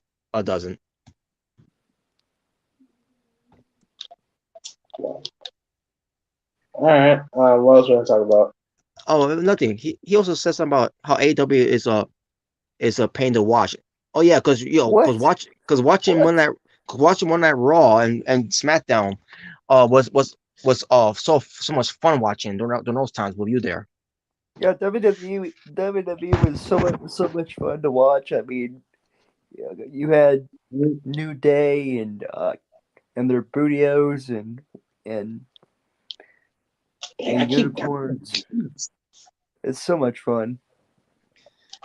And on top of that, you just had a wedding segment on Raw, and you were talking about how AW is a chore, it's painful to watch. Yeah. So once again, with your logic there, Shipman,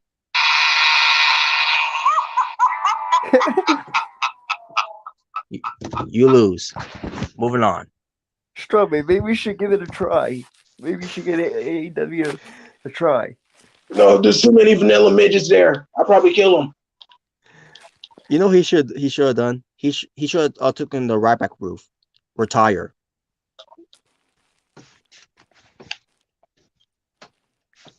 Jeez, Yeah, man. At this point, he makes Ryback look like he's the smartest man in the world right now. I think oh, I don't that's know. bad. Black Shimon now has become dumb as fuck now. I don't know about that. Right back. Well, you said about Triple H. Oh my god, yeah, I remember. Same I time don't know though. about that. Same time though. Triple H. Here's my thoughts about his career.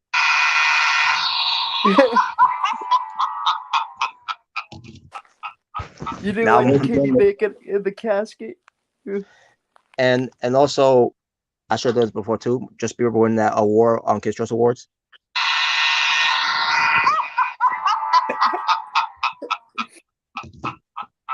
What a joke. Beaver over Room 5. That's funny. Unbelievable. All right. Before we get to Dark Side of the Ring, I want to bring up this whole thing with AEW after the announcement that was made by Tony Khan about the Forbidden Door. Mm-hmm. Yeah. That got me excited because this has been a long time waiting for fans that love New Japan Pro Wrestling to see a crossover type of fantasy type of match that could possibly happen around June with AEW versus New Japan Pro Wrestling. And we got some glimpses of it too, by the way, based on what we saw with Adam Cole versus Tomohiro Ishii. Yeah, And, I can't wait. I can't wait to see that match on Rampage. mm-hmm. And just announcement was made, pertains to the owner from New Japan Pro, I mean, a person I should say, of New Japan Pro Wrestling coming by. Like, well, that was cool. And then Adam Cole interrupted, and then the Switchblade Jay White came out, and basically Tony Khan really didn't say much. I mean, he sure said 9 days from tonight. At this point, but I digress. But when Jay White came out, I kind of was deflated, a little deflated there, and basically didn't care much anymore because Bullet Club is in shambles right now. Ever since they kicked out Guerrillas of Destiny and brought in the Good Brothers in there, back into graces of Bullet Club, after all the heat they got, and then with them being, get off my TV heat, go away heat in a way.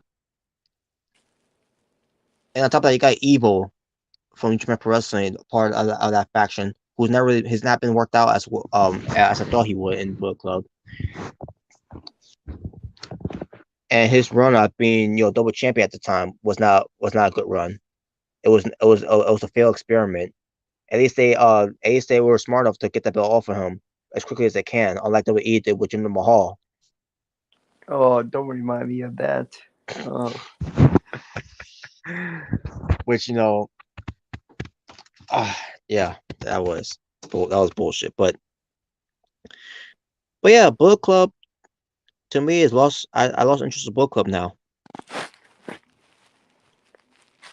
and because Jay White is the leader of Bullet Club, I blame I blame him for even agreeing to move on this whole thing away.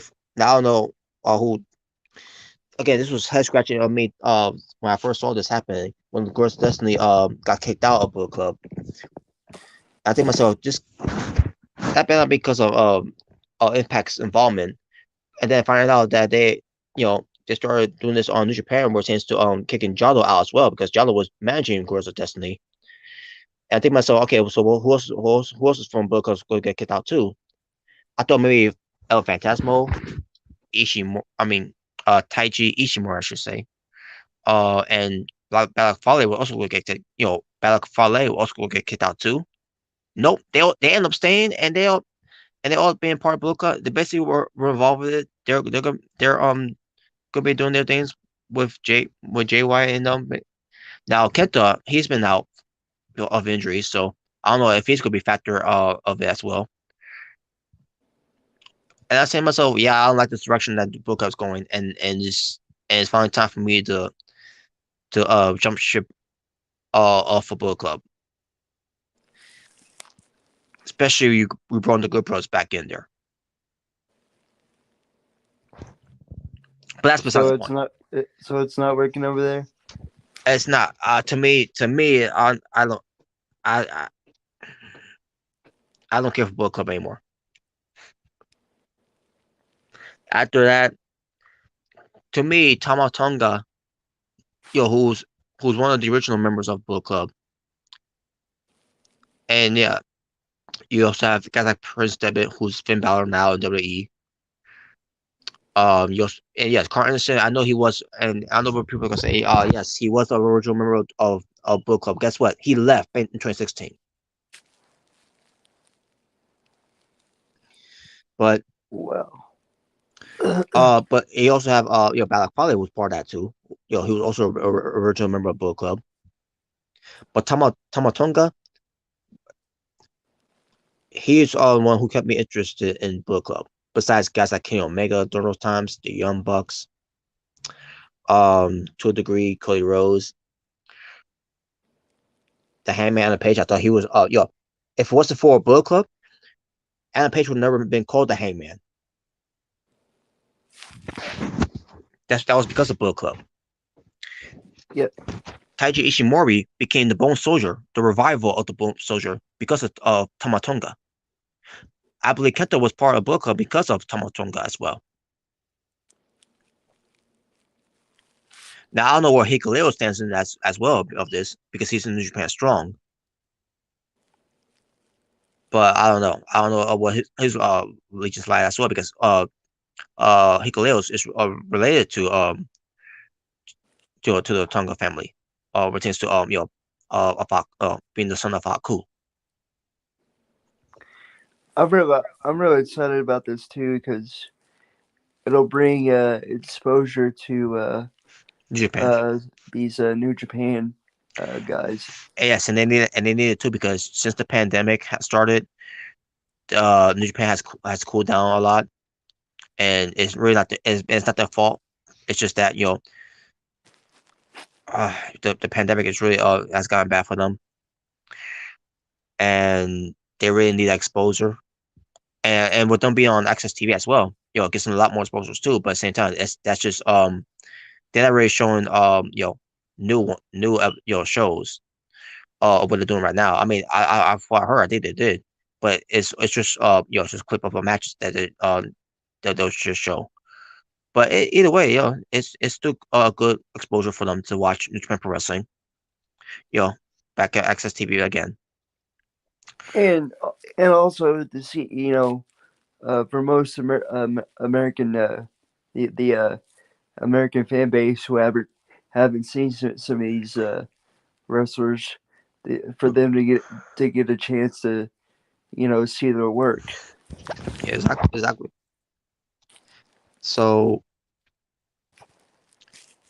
but yeah, but we'll see what they do. With these guys from New Japan now. Obviously pertains to going to from America to pertains to Japanese sides of it. You guys see how who will be available to be going there, to these fancy matches. of when the Forbidden Door comes for that event in Chicago. Which, by the way, Chicago, once again, they're being spoiled again for getting all these events just like they did last year. The whole CM Christian's Punk, being spoiled. yeah, his hometown is being Oh, spoiled with all this. The CM Punk returning, AW having 3 Chicago shows of Dynamite, Rampage, All Out. My God, you're getting spoiled. All these other good shows, and now you getting another one with Forbidden Door with AEW and Japan Pro Wrestling. nice. But at the same time, that's great. That's great though. Um, but yeah, I can't wait for the show either way. Now, when it pertains to us that's going to enjoy the show, that's going to pay for it to watch and enjoy it. Of course, you got these people, the casuals. Not all of them, or not all casuals are like this, but there were a lot of casuals that were crapping on it, that were basically saying, "Oh, it's not gonna, this announcement doesn't mean nothing. It doesn't matter. It's not gonna, it's not gonna draw ratings. It's not gonna, let's see, what's the word they use as well. It's not gonna, Move the you know, needle. move the, I think something like that. But something about, um, Draw line something.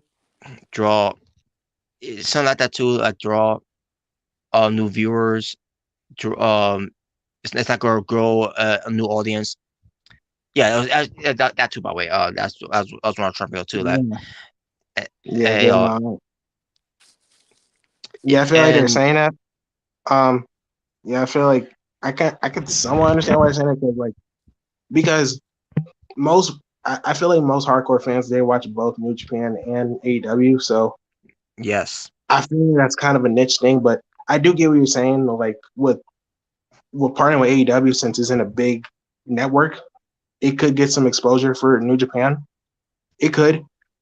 Um, thing is though, I'm just wondering is like, are they gonna do what they did with Impact though? Because you know what they did with Impact. Because AEW pretty much. Well, I don't know if they're gonna take any titles, but like I'm pretty sure. Yeah, obviously with Kenny Omega, they took the Impact Championship, and um, Oh, with they that. didn't really do much for Impact. it didn't benefit Impact at all. It didn't at all. So that's what I was kind of wondering is like, will this do anything for? Will this do something for New Japan? Like, will it like? I was just kind of questioning it. It It depends. was like, It depends what they do on the show. Will there yeah, be any yeah, titles on the line, like yeah. of any kind? I don't know. It depends on what they do. But I just hope that doesn't been the case. But if it does, we'll see how they do it. But Yeah. um, anyway, I'm excited to see what they do. When it pertains to AEW versus New Japan, because this is all what we've been wanting all this time.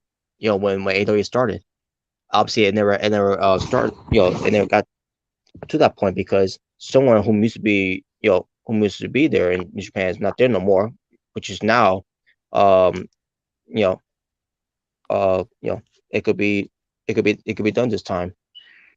I mean, he's been gone for I forgot his name by the way, but he's been gone since last year I think. Because we remember we saw Kenta come in from New Japan doing something with Kenny Omega against Oh, Don Moxley Callis. and Don Callis, who also was who who had some involvement too. Because he also worked for Impact Wrestling as well. Yeah. Um, and I'll also say this: Chris Jericho also pertains to doing something for New Japan as well. Yeah, Yeah. The Alpha Club. yeah. So um, as long as you keep the sports entertainment element out of the way, Oh no. everything will be fine. Um, I hope so. but I want to get back to these people. Why the fuck do I even care if it's gonna draw, if it's gonna sold out in a way? Guess what? Newsflash for all you people. for you casuals that don't saying that shit. Y'all don't watch the shows. Y'all don't watch AEW. Y'all don't watch New Japan Pro Wrestling.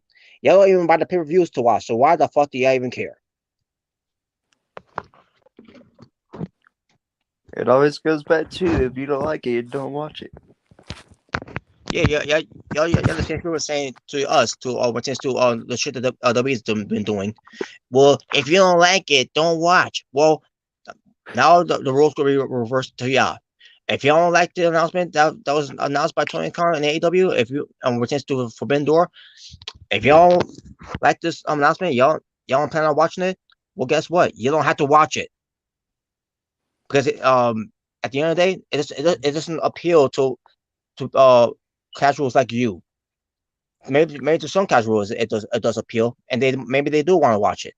But don't lump all those don't lump to those people to be on your side, thinking that this doesn't mean shit. Because if the WWE was doing this, y'all would have been praising it. But because AEW is doing it, it's a whole different ball game. Maybe if WWE did something like with New Japan or AEW, I feel like that would be pretty big news because I don't think they really do that a lot, especially nowadays. So I think it would be big because it's a rarity for WWE. But I get what you're saying though. Yeah. Maybe to the casual that do want to get into pro wrestling, maybe they can draw in some of those viewers. Yeah, I'm not gonna say like this is. I'm not gonna say like this is a meaningless show. Like I'm not gonna say something like that. I mean, obviously, this is what the fans want. And maybe they can turn them into hardcore, wrestling fans like us. Yeah, maybe you can get some casuals in. Maybe not. Who knows? I do have my opinions on like how AEW could get some casuals, but I mean, this is like this show is like it's just a crossover, because AEW's been doing this for a while. Impact, they go to other businesses. Even Ring of Honor, they will cross over. So it's pretty much with GCW bringing in Nick Gage. Oh yeah. But yeah, it's like to me that was a big mistake. That was a stupid decision. And on top of that was really and guess who was involved with that? Of course, Mr. Sports Entertainer, Jericho, of course. But for the casuals that just trash AEW or anything good or exciting that AEW does, if you don't like it, don't watch. It's simple as that. And they won't. They're not gonna watch because it's just something for them to the crap on. It's like the whole thing when AEW announced the Owen Hart Cup tournament. Oh, Owen Hart was never part of AEW, blah blah blah, and everything. And the whole thing was Scott Hall when he died, and the AEW showed a graphic of Scott Hall passing away. Like, oh, Scott Hall was never in AEW. Why you doing that? Because it's fucking pro wrestling. At the end of the day, Scott Hall was a pro wrestler. Owen Hart was a pro wrestler. Why they honor and why are they honoring Owen Hart? Because Martha Hart is working business with AEW. If things would have worked out with WWE, if they would have just on her wishes, if they would have just handled Owen Hart's death the way that should have been handled, maybe this would have been different. Maybe this like Owen Hart would have been in the Hall of Fame or would have been featured in video games and be faced a lot more on WWE television, which is showing histories of his wrestling career in WWE. Things would have been way different. But guess what? Vince McMahon decided not to do it because he's a fucking asshole. Always has been. I would have forgiven him for for other things, but what happened with Owen Hart, that's one of the things I will never forgive Vince McMahon of what happened with Owen Hart. Not saying that that he killed him. Obviously, it was an accident. A weapon with Owen Hart, but that should have never happened to Owen Hart. But at the same time, it is your responsibility to protect your wrestlers. It was his responsibility, and he failed.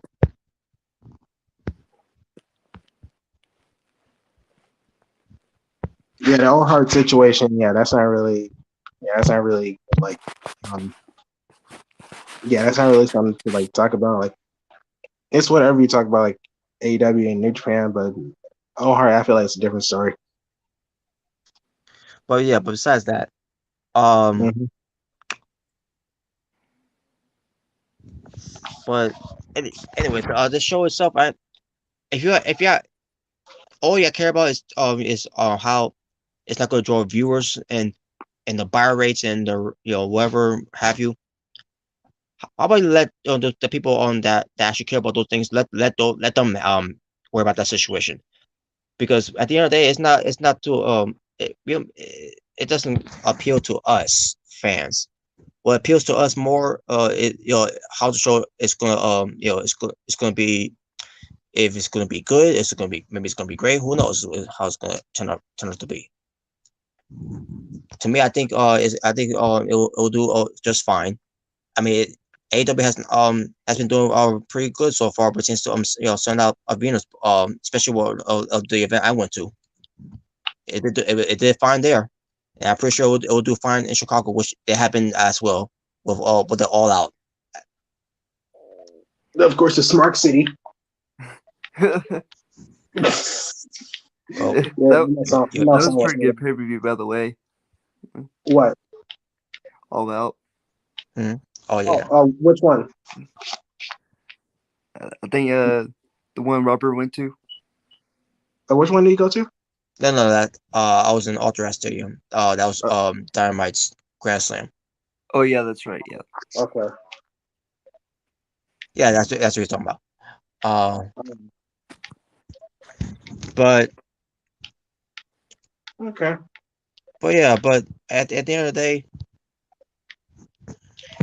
just to me, pertains to AEW and Japan Pro Wrestling, this whole thing of the Forbidden Door, there's a lot of things they could do on the show. That it has to be for titles and all that, but maybe a champion for the champion thing they could do that has something to do with a title being on the line, whatever. But at the end of the day, it's a show that is going to appeal to to wrestling fans that's going to enjoy this. That actually watch the show. Okay. And again, to expose New Japan Pro Wrestling as well. In case anyone wants to buy, a subscription from the Japan Pro Wrestling world. All right. All right. So what else? Any other AEW topics? There is one thing. It's just about you know the baddies, the baddie sections. Yes. Cause Yeah. I've been noticing it too. For about, let me see, maybe 2 weeks at this point, two I three think weeks so. at this point, Yeah. because we're in the week now. So, and and also I noticed on too on Instagram, Kiera Hogan, who's one of them Like, by the way, uh-huh. Red Velvet, and Jay Yep. Oh Cargill, yeah. They were doing something on TikTok because it was on Kiera What Hogan's are they doing? I don't remember if it was on Kiera Hogan's account. I'm pretty sure it was Kiera Hogan because it came from her her name. Basically they were doing some type of dance that TikTok does, Oh, um damn. Okay. which it was sexy, by the way, especially for Red Yeah. Velvet too. And I'm seeing this, I'm saying to myself, okay, all right, and then all of a sudden they show Kiera Hogan with the baddies, and then and this is, I'm talking about AEW now, not TikTok. um and I see Red Velvet there, and I'm like, what the hell? Well, what happened? She's with she's in the bag sections, which means she's rooting for Jay Cargill. And then Uh-huh. I'm seeing all this with Red Velvet, Kiera Hogan, rooting on for Jay Cargill. And then leading up to Maria Shafir, the problem, Maria Shafir. there but obviously there's a problem. She's still, has not improved that much. Maria Shafir, but hopefully things, she'll get a lot better in AEW. But I'm seeing this, but Jade Cargill, is being praised by Kyoka and Red Velvet, and I'm watching this, and I'm like, what the fuck? Like Red Velvet and Jade Cargill used to hate each other. What the fuck is this? So much for kayfabe. Like what the like what like last I saw that Red Velvet was a babyface at one point, and now she's a heel out of nowhere. Like when did this happen? Did something happen on Dark that I don't know of? That's what I was thinking because I don't watch Dark, so Yeah, I haven't watched Dark down so long, but like what the when did this happen? Red Velvet now all of a sudden she's a heel, and she's signed with Jay Cargill, who they used to hate each other. Oh yeah, because they did have a match, right? Like yeah. Cody Rhodes versus Shaq, like yes. Right now I remember, yeah. And they had singles matches too, and they cross point each other on Battle Royals, and maybe a women's tag team match too as well. Who knows? Maybe on Dark as well. But yeah, they are like. I'm saying this like you miss to hate each other. What when they are all of a sudden, I guess time heal all wounds now. Like you said, maybe it had to be something on Dark. Maybe she turned heel on Dark. Because I think remember Joey Janela turned heel on Dark on Sunny Kiss. Oh yeah, that was I forgot how long that was, but yeah, but that don't matter anymore because he's gonna be gone. Yeah, but that's what I'm saying. But yeah, he turned heel on Dark. Yeah, but and it was ridiculous too. And it was ridiculous too what George and was how he was acting too. Like, yeah, I could tell that you can never be an actor after wrestling. Your wrestling career is over. Yeah, I'm gonna say, that's kind of the problem with AEW Dark. Like, I don't think they even show you recaps of what happens in AEW Dark? Do they? Nope. Like, all they do is show results of popping up on the screen during the match. Yeah, and I feel like that's a problem because like if someone turned heel, like okay, let's say like Red Velvet did turn heel, and yeah, we see her like with Jade Cargill. It's like, okay, when did she turn heel? It's like, oh, she turned heel. It's like, well, why didn't you show that? It's like that's making people confused. I mean, they may have showed some clips of Dark, only one that matters. For example, Maria Shafir of her wins, like, oh yeah, she's been winning matches, and that's what she's getting this shot against Jade Cargill and some myself. But people don't watch Dark, so why people who watch TBS and TNT should care about this? Yeah. Oh, and I don't know if we can talk about this, but okay, remember that picture that I posted like when Booker T said about AEW Dark? I don't remember what Booker T said. I heard some of what Booker T said, but I know. What did he say? Well, pretty much like he said, like if you go to AEW Dark, like how Ruby Soho, like when she went from fighting for the women's championship to being on Dark, he said that was a demotion. And honestly, that's probably one of the main things he said I actually agree with because, I mean, like I said, like Ruby Soho, she went from fighting for the women's championship to being on Dark. I don't know if she's winning or not. And on top of that, she lost against Nyla Rose.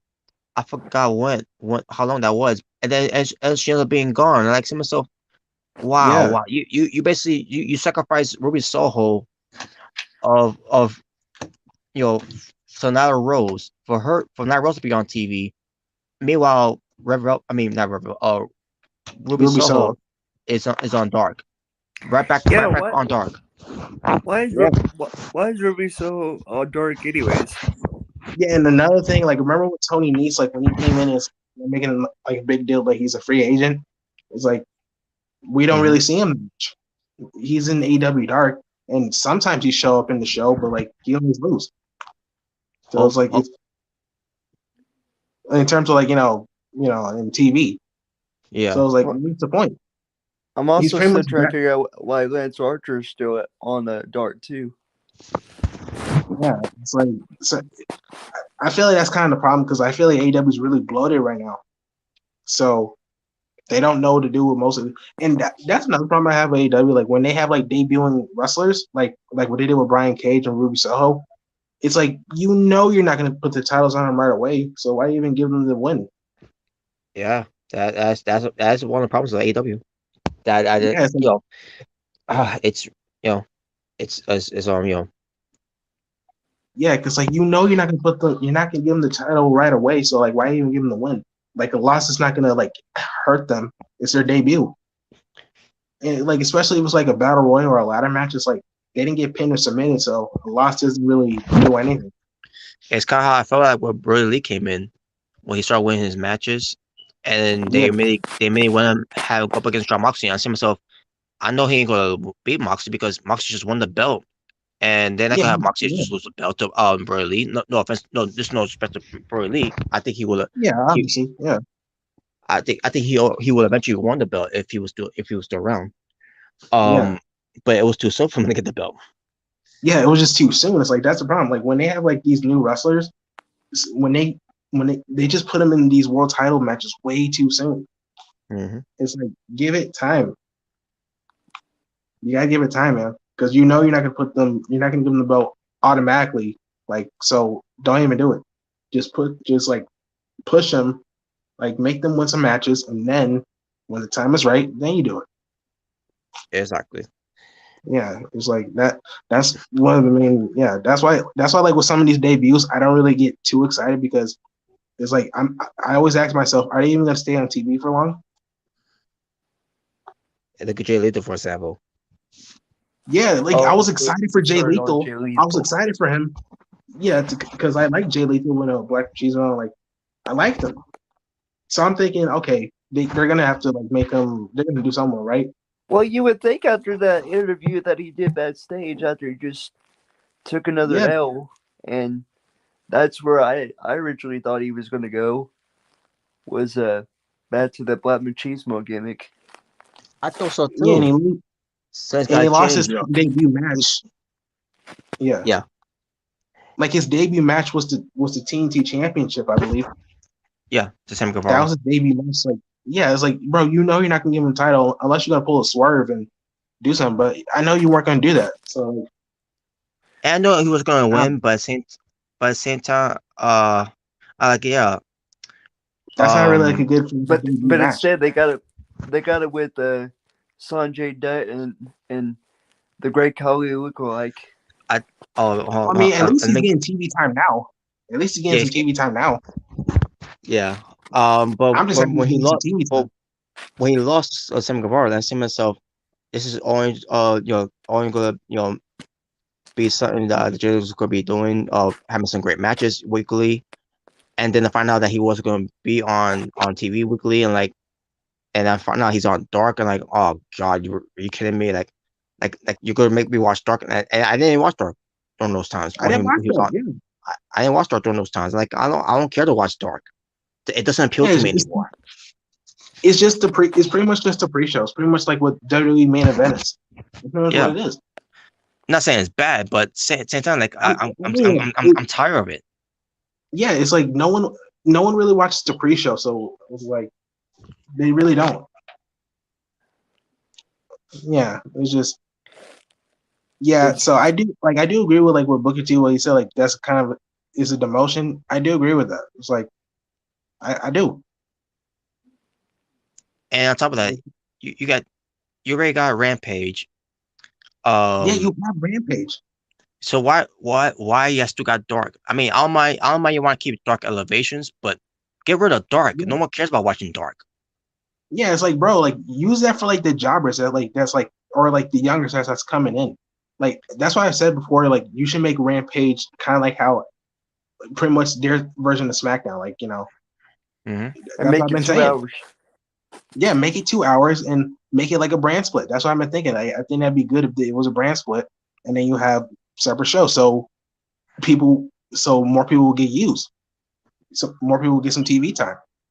I did like the fact that AEW Rampage did do that one time on a 7 o'clock time slot from obviously Yeah, from my 7 o'clock. from my time zone. It would because it's only an hour show. Like, oh, that's not actually not a bad place to put that. Yeah. And then they went back to 9 p.m. Like, oh god, that right there is the dead hour because 'cause people will be watching SmackDown and they won't be interested in watching Rampage after that. Yeah, because people most likely will either go to sleep or do something else. And on top of Especially on that, a Friday. and on top of that is it's not really a live show. Yeah. So that's why I think like Rampage should be like they're like another big show. Like, just make it like SmackDown. Like, just have 2 shows. And I thought that's what it's going to be too after the first 2 episodes. Yeah, I still think they should do that. They still got time. Like they should just do it. Hopefully they do. But Yeah, we'll see. hopefully. Because being AEW Dark, that's not gonna get you really anywhere. No, and game wins there don't mean shit because It doesn't. because you're trying to to explain people on that watch TV, TNT and TBS, all these shows on Dark that at the end of the day it doesn't really mean shit. And I could tell you that right now because it doesn't. Because I stopped watching a long time ago. It doesn't mean shit anymore. It doesn't. It's just a pre-show. No one watches the pre-show, so it's like a lot of people don't really watch the pre-show. So the fact you got to tell them, oh, you got to watch AEW Dark to see like that he's won match. It's like no. It's like you put him on, just put him on Rampage. Mm-hmm. That's just So how I anyway, feel. so, but I do agree with what Booker T was saying there. Because I do feel like it's a demotion because with Jay Lethal, I feel like it was a demotion because he loses on TV and he's on Dark. He wins matches on there, but doesn't win matches on TV. Yeah, it's like, what's the point? Unbelievable. Yeah. So that was like one thing I did agree with Booker T for, like what he said. I did agree with that. Oh well, but as far as this guy Sass name Singh. Oh, the Indian wrestler. Yeah, Is that how you say his name? I know his last name is Singh. I think so. Like the Singh brothers. I can't pronounce his name. Sammy Singh. But yeah, I remember he was cut from WWE. He was part of NXT. He wasn't he wasn't I mean he wasn't on NXT, I meant to say, but he was basically in the Performance Center training, maybe to eventually get called up to NXT, but never got a chance because they really got rid of him. Bunch of cuts. Right. And then around that time, AEW signed them, and then I guess they were training him during that time, and then finally they decided to debut him. But the way they debuted him, and this is my take on it because I never got a chance to really talk about it. The whole lights out thing, and then turn back on, and they showed this guy like, oh no, like you're gonna show this, and that was during the time where I was like, this show is great. This, I mean, obviously with me, I always think it was it's sometimes it's either good or great. This one I thought was great until the finish of the show.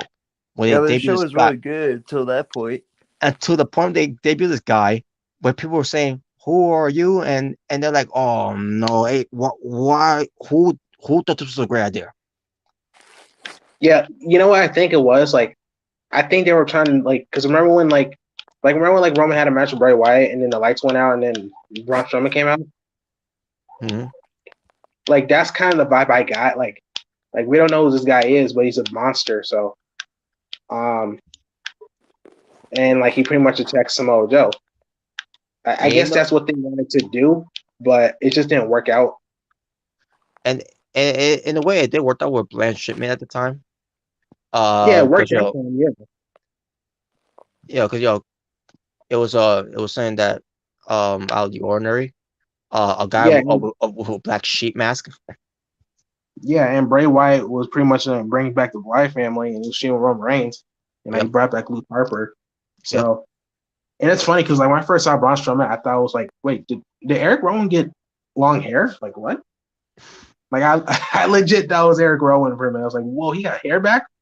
But no, it was a totally different guy, and like he had pretty much destroyed Dean Ambrose and Roman Reigns. I think it worked for him because at least with the feud, like it was still going on. Like the feud, like it was like a few months so it made it fresh. But this feud with Jay Lethal and Samoa Joe, it really just got started, right? Mm-hmm. Yeah, it just got started. So yeah, it wasn't really appropriate time for that. I got to see more of him as a wrestler because I can't say, obviously I can't say if he's crap or not. Mm-hmm.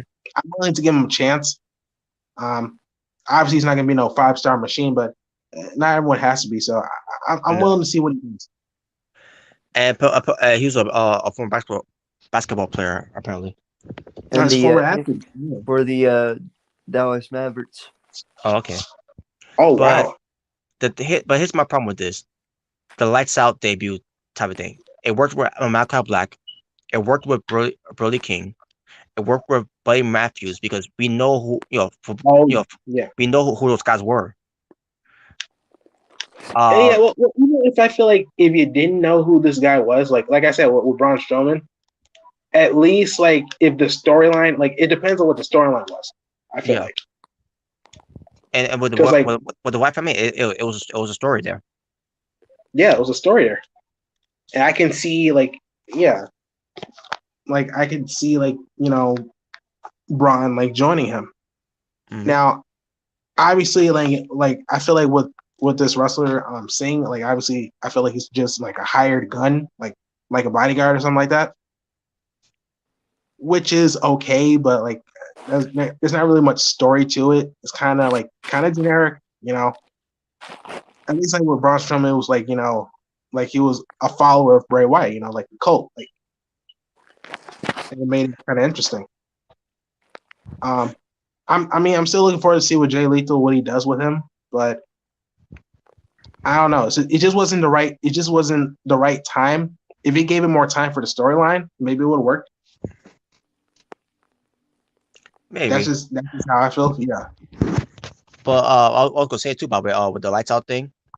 With Tony, because obviously Tony Khan said it wasn't his idea, and like, but you're the owner of the company that ain't wherever goes on the show, it should go run by you.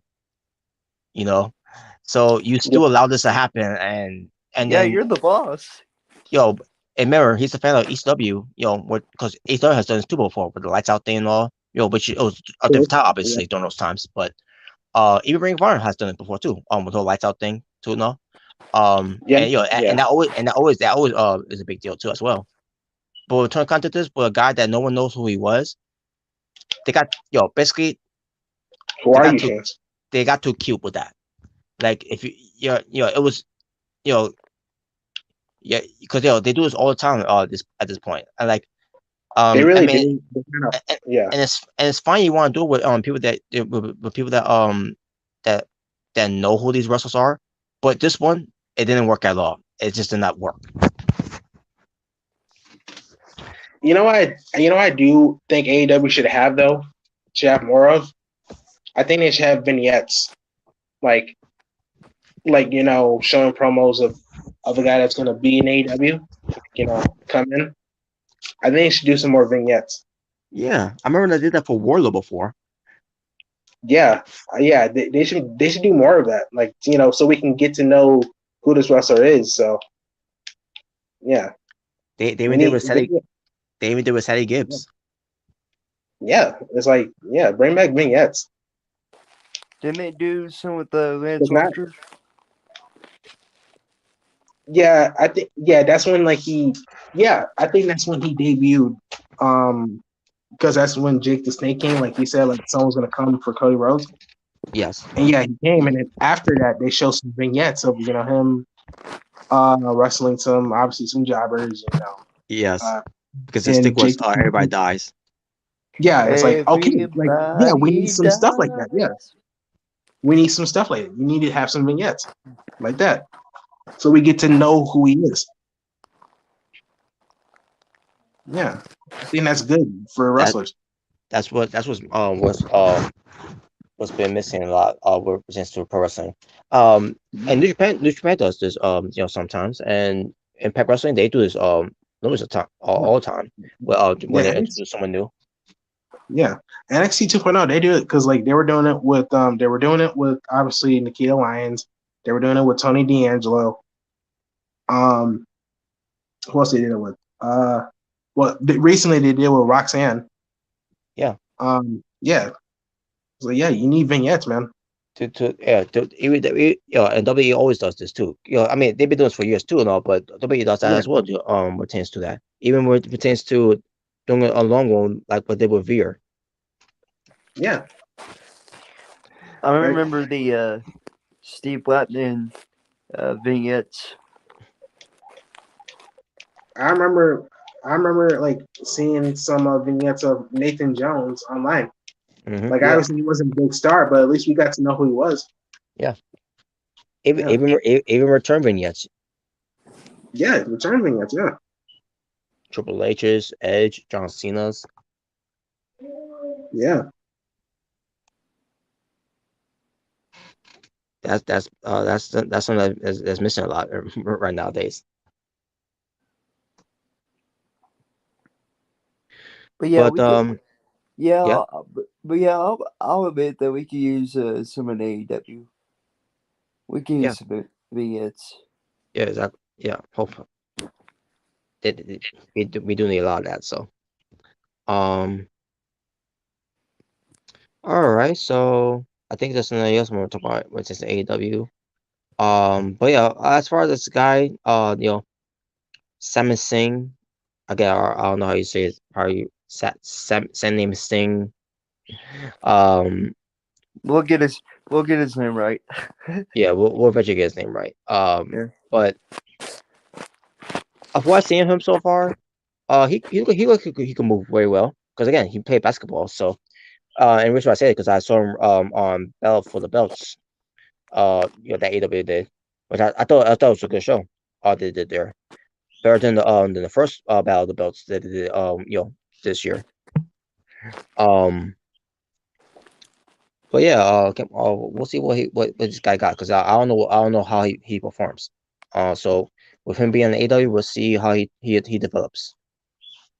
I'm willing to give him a chance as well. Yeah. So. But he did give me great quality vibes too. Yeah, especially with the claw, or not the claw, but the vice grip. The vice grip. Yes. I was like, yep, that's great quality. Well, let's just hope they don't have any Punjabi prison matches in the AEW. No, please. No more of that. My God. But all right. Now there's one thing I want to talk about before we move on to Dark Side of the Ring. That's gonna be the last thing to talk about. And this one thing I want to talk about is the Owen Hart Cup tournament. So we're testing these qualifying matches, which is fine that they're doing these qualifying matches.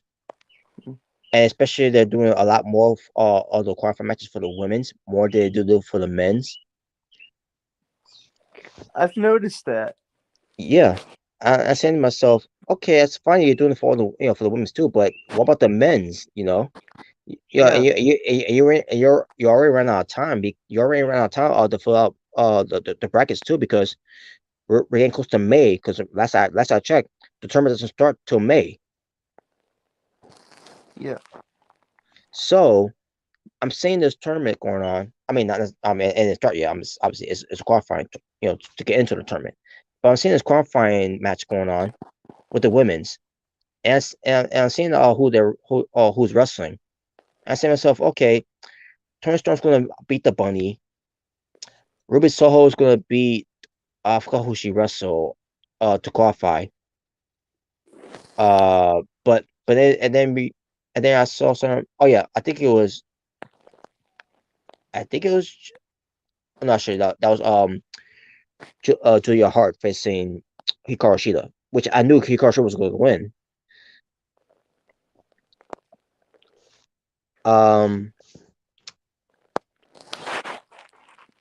But I'm trying to remember who else. I mean, I'll always look it up though. But if I look at these brackets, the point is, I see AEW women's like a Red Velvet beating Willow Nightingale, which fans were cheering for Willow Nightingale to win, and they were booing Red Velvet, and like that was a bad call for having Red Velvet winning. But at the same time, I knew she was going to win because the tournament it's going to feature only AEW competitors, and I think that's a little unfair there because I think the whole point of the whole Owen Hart Cup tournament is to feature maybe other wrestlers as well coming from other Yeah, promotions. cause aren't they also partying up with ROH? Yeah, that's right. Yeah. So that So so I'm seeing this. So okay, so this to me for the women's side, this is predictable of who's going to be in the tournament. Now, as far as for the men's, versus Jungle Boy and Kyle O'Reilly, that was unpredictable in a way because I didn't know who's going to win between those two. And when O'Reilly won, I'm like, oh, okay, that's cool. He got in. I thought in my mind, I think Jungle Boy was going to win, but Kyle O'Reilly that's won instead. that's what I that's what I really thought too. I was like, Jungle Boy's gonna win this. But Yeah, when Kyle Raleigh won it, I was like, oh wow. yeah. That was my feeling. Like, wow. And then when the first one they did obviously was Samoa Joe and Max Caster. I said so. Yeah, Samoa Joe's winning this one, obviously, Yeah, Samoa and, Joe's advancing. and he There's did, no and he did, and he did. Um, and, it was a good match though. For what it was. yeah. And then with Alan Cole versus Tomohiro Ishii, I said to myself, okay, Alan Cole's gonna win, but I said to myself, but how's he gonna win here? Because think about it, this is the Stone Pitbull Tomohiro Ishii. This guy hits like a rock, or at this point, he hits like a stone. So I think to myself, how he's gonna lose here? They found a way. Jay White came out just with a distraction, distracted referee. Alan Cole low blows Ishii because Ishii was distracted. Like there it is. That's how Ishii's gonna lose, and Alan Cole advances. So from there, I knew Alan Cole was gonna win. And there's nothing against Tomohiro Ishii, but I don't think Tomohiro Ishii cares about being in the Owen Hart Cup tournament. Not saying he doesn't care about Owen Hart, just saying I don't think he cares about being in the tournament. Yeah, yeah. Um, but Well, hey, there you go. I'll just say my pick to win it all is Samoa Joe on the men's side. And on top of that, I gotta see who else who's gonna be in that as well. Yeah, For the men's side and for the women's side as well. yeah, But but I'm just saying for right now, I got Samoa Joe. I do see the something like that. Yeah, Unless they do something where Samojo gets screwed. Because again, he's in his feud with Jay Lethal, Sanjay Dutt, and Rick Carly 2.0. yeah. But I digress. Um, but we'll see. I hope the tournament itself doesn't be predictable for the women's size of it, especially where some people are already having Tony Storm as their favorites, to win.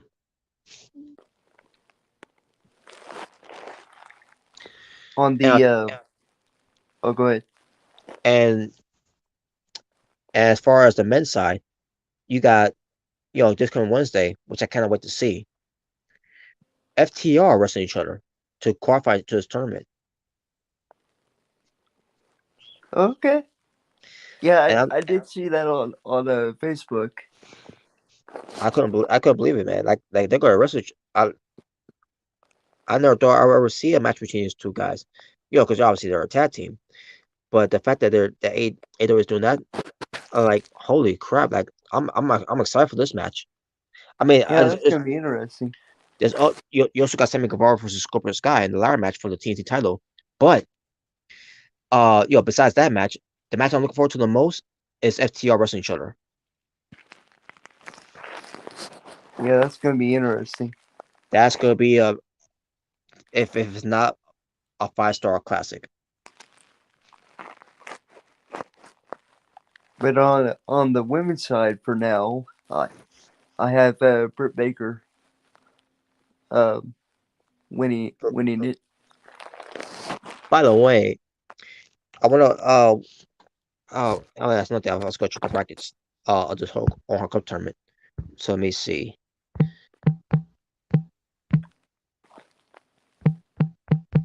All right, give me a moment. It should be here somewhere. Okay, here we go. List of all Elite Wrestling tournaments. It actually should be something here. Allows me to look up here. All right, here we go. AEW Owen Hart Cup. And let's check out the brackets. So it's gonna be Tony Storm versus Jimmy Hayter, Hikaru Shida versus Red Velvet, Ruby Soho versus Dr. Britt DMD, and Yep. meanwhile we got 4 more slots to be featured in there. Your chance to qualify into the tournament. Okay, so Ruby Soho versus Robin the Renegade was the match that happened. Which I was gonna bring a point there where Ruby Soho was winning because cause I didn't I was gonna there was no chance of Robin Renegade winning. So that's what I meant about this whole turn advance into the tournament. It's predictable on the women's side. Um, as far as the men's, there's 1, 2, 3, 4, 5, 6, 7, 8 more spots to be to fill in besides FTR there. But like, see, this is what I'm talking about. Like, you you you did more for the women's instead of doing a lot for the men's. Well, So once what are we now? Almost at the end of April, and it's almost May. You're this is almost running out of time. this is the following week. So Well, hopefully they'll. I don't know. I don't know what they were waiting for. I don't know what why they didn't think of doing it ahead of time. But they ran out of time, to film these But I guess this whole cup tournament race started because they count the qualifying matches as brackets too, which that makes no sense. But whatever. But wait, um, they need to put Anna Jay in there yeah, because they're not doing anything with Anna Jay. At least give her this. no whatsoever. Ever since she's came back, she has not been put up properly, Nope. and And she's and not that doing anything. and I noticed that when she first came back, to be Yeah, part All Out.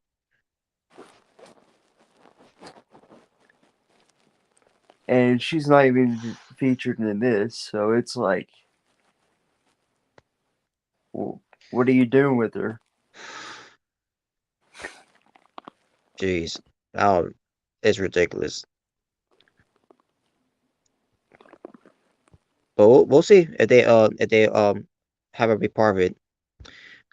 Um, but it's very disappointing though that Energy has not been featured. They feature her best friend Tai Conti more than they feature Anna Jay because Sam Guevara and Tai Conti are doing their thing where be mad, you know. Oh, And there you go. Um, all right, so that's basically it for AW. Hopefully they'll have plenty of time to fill up the brackets for the men's because the men's that again that they need to start focusing on the men's as well for this Owen Hart Cup tournament. yeah, AEW definitely needs to get it done on the men's side. Exactly. All right. So with that out of the way, um, now let's get to one Dark Side of the Ring episode of Luna Vachon, and then we can wrap up from here. This won't take long, by the way. Um, so and yes, this has been long overdue. And after this, there will be 2 more to go.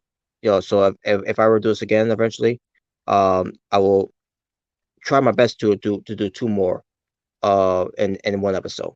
So, but here we go. So Luna Vachon, basically, I'm bring some bullet points to mention, and if you want to give your thoughts about it, you could give me your thoughts about it too.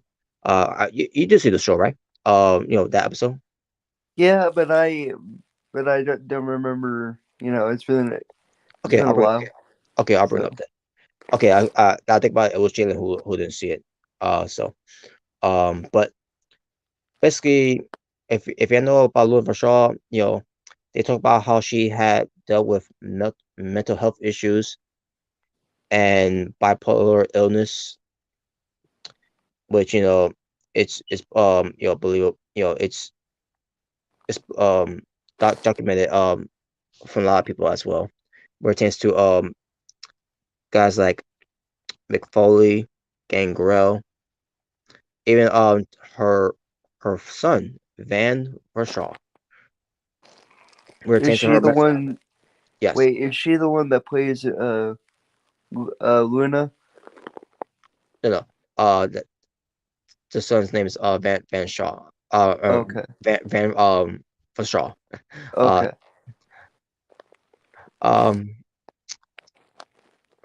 but yeah, Luna Vachon had dealt with those type of issues and illness throughout her life. Um that's one of the mm, bullet points I want to bring up with that whole thing. What do you know about Luna Vachon of her of you know of her wrestling career? Uh, to be honest with you, I can't tell you about much.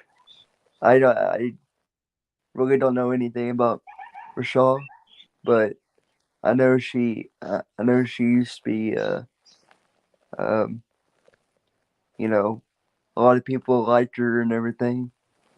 She was likable, yeah. Yeah. And we're tends to wrestling nowadays for women's right now.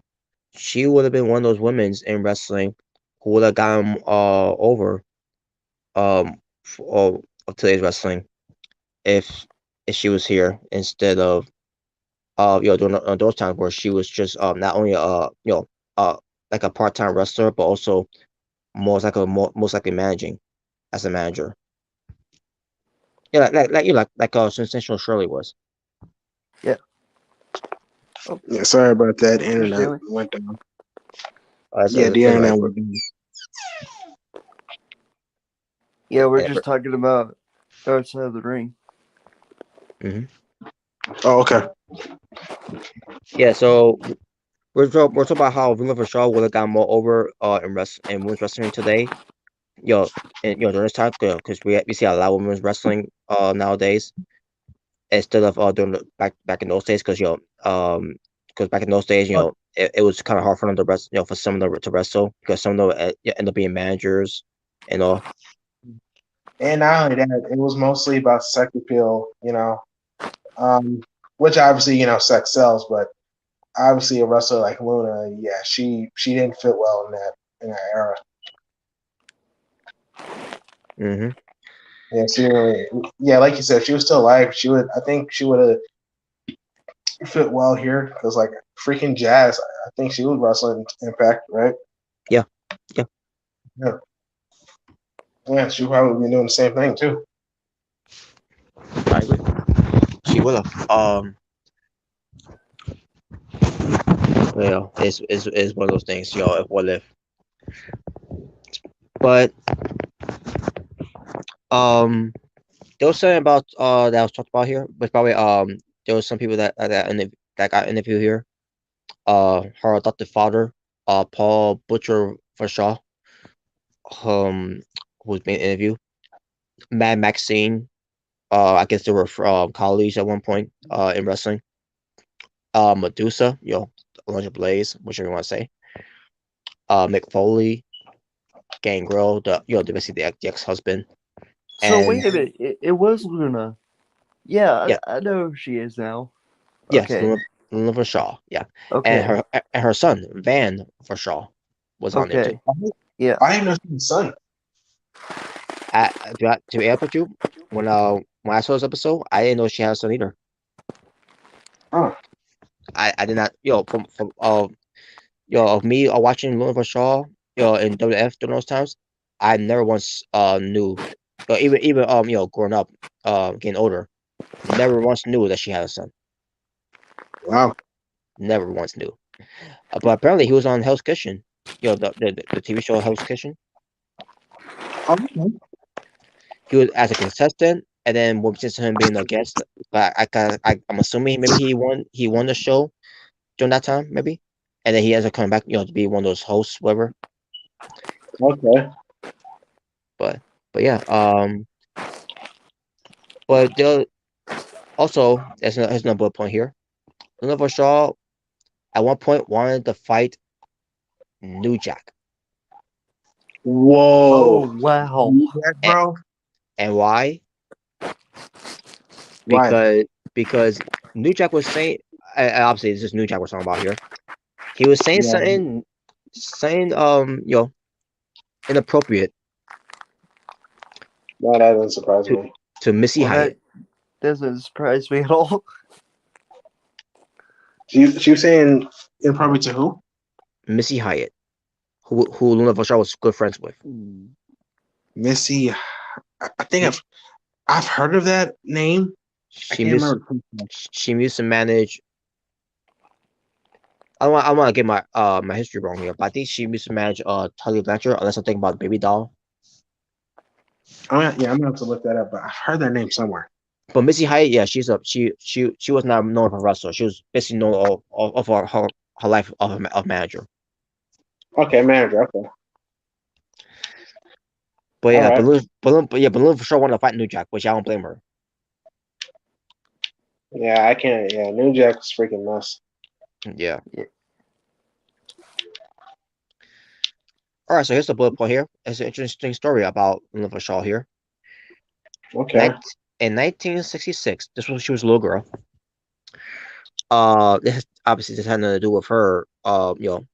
About what happened here, but it'll be kind of understanding of why this whole thing ended up happening. Okay. The hotel owner shot himself, basically killed What? himself. Oh, Yeah, oh. Wow. and his hotel, that he owned. So like she saw that? No, no. Oh. Thank God she didn't Oh. see that. And Yeah, hey. I hope she didn't. Actually, I don't know if she'd seen it or maybe I don't know if she heard it too. But the person that killed himself, I'm assuming that was her father. Oh. Oh, that's even worse. Worse. That's Yeah. So there was this guy named Paul Butcher Vachon, who was a wrestler, Okay. and he heard a sound, but then didn't see anything was going on outside. He was assuming it happened outside, but then thinking anything of it that happened inside. So they went back to sleep. Only to find out the next day, found the widow that her husband killed himself, Dang. and basically introduces Luna to Paul.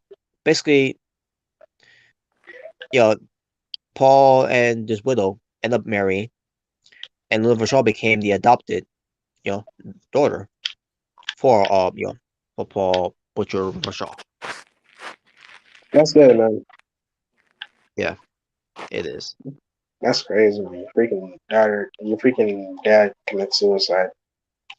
I And I can't don't remember, imagine. why he committed suicide, which is why if anyone needs to watch Dark Star of the Ring or pertains to Luna Vachon, you can always check out that episode on Vice TV which it should be on YouTube. So All right, I'll check it out.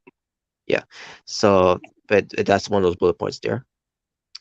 Um, Luna was trained by when it pertains to women's wrestling. Guess who was the one that would train? Yeah, that has to be the one to train women's during those times. The Fabulous Fabulous Moolah. Four? That's was right. movie. That's Yeah. right. And pertains to the stories about Okay. Fabulous Moolah, how she treated her students. Pertains to Yeah, women's. yeah. Yeah, Not good. I Not heard stories about that. not good at all. Yeah, that's why they freaking changed the name of the women's battle royal, because it was named after her in WrestleMania 34. Yeah, But after all the stuff that came out, it's like, nah. yeah, Yeah, it's like I didn't even know that until the news happened. Like I didn't even know that about her. yeah. That was same thing with me during that time too. Because I mean, I kind of heard stories of it, but I really didn't understand the full story of it.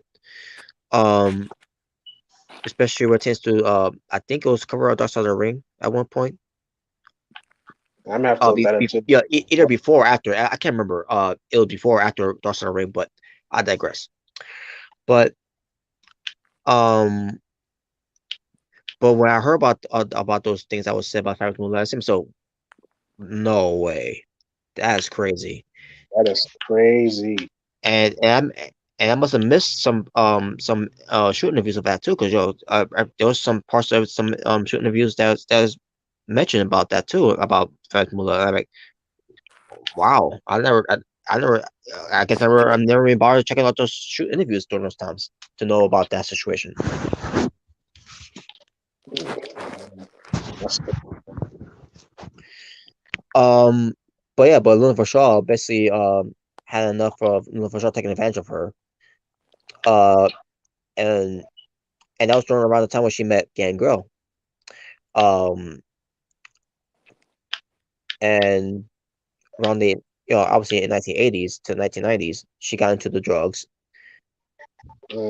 about to 100 pills, of what was said on there. Wait, did you say 200? 100. 100? Oh Lord. Yeah. Wow. During those times, my God, yeah. They take it.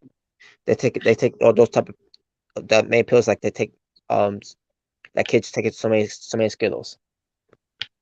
Jesus, like Wow. man, being a But I digress.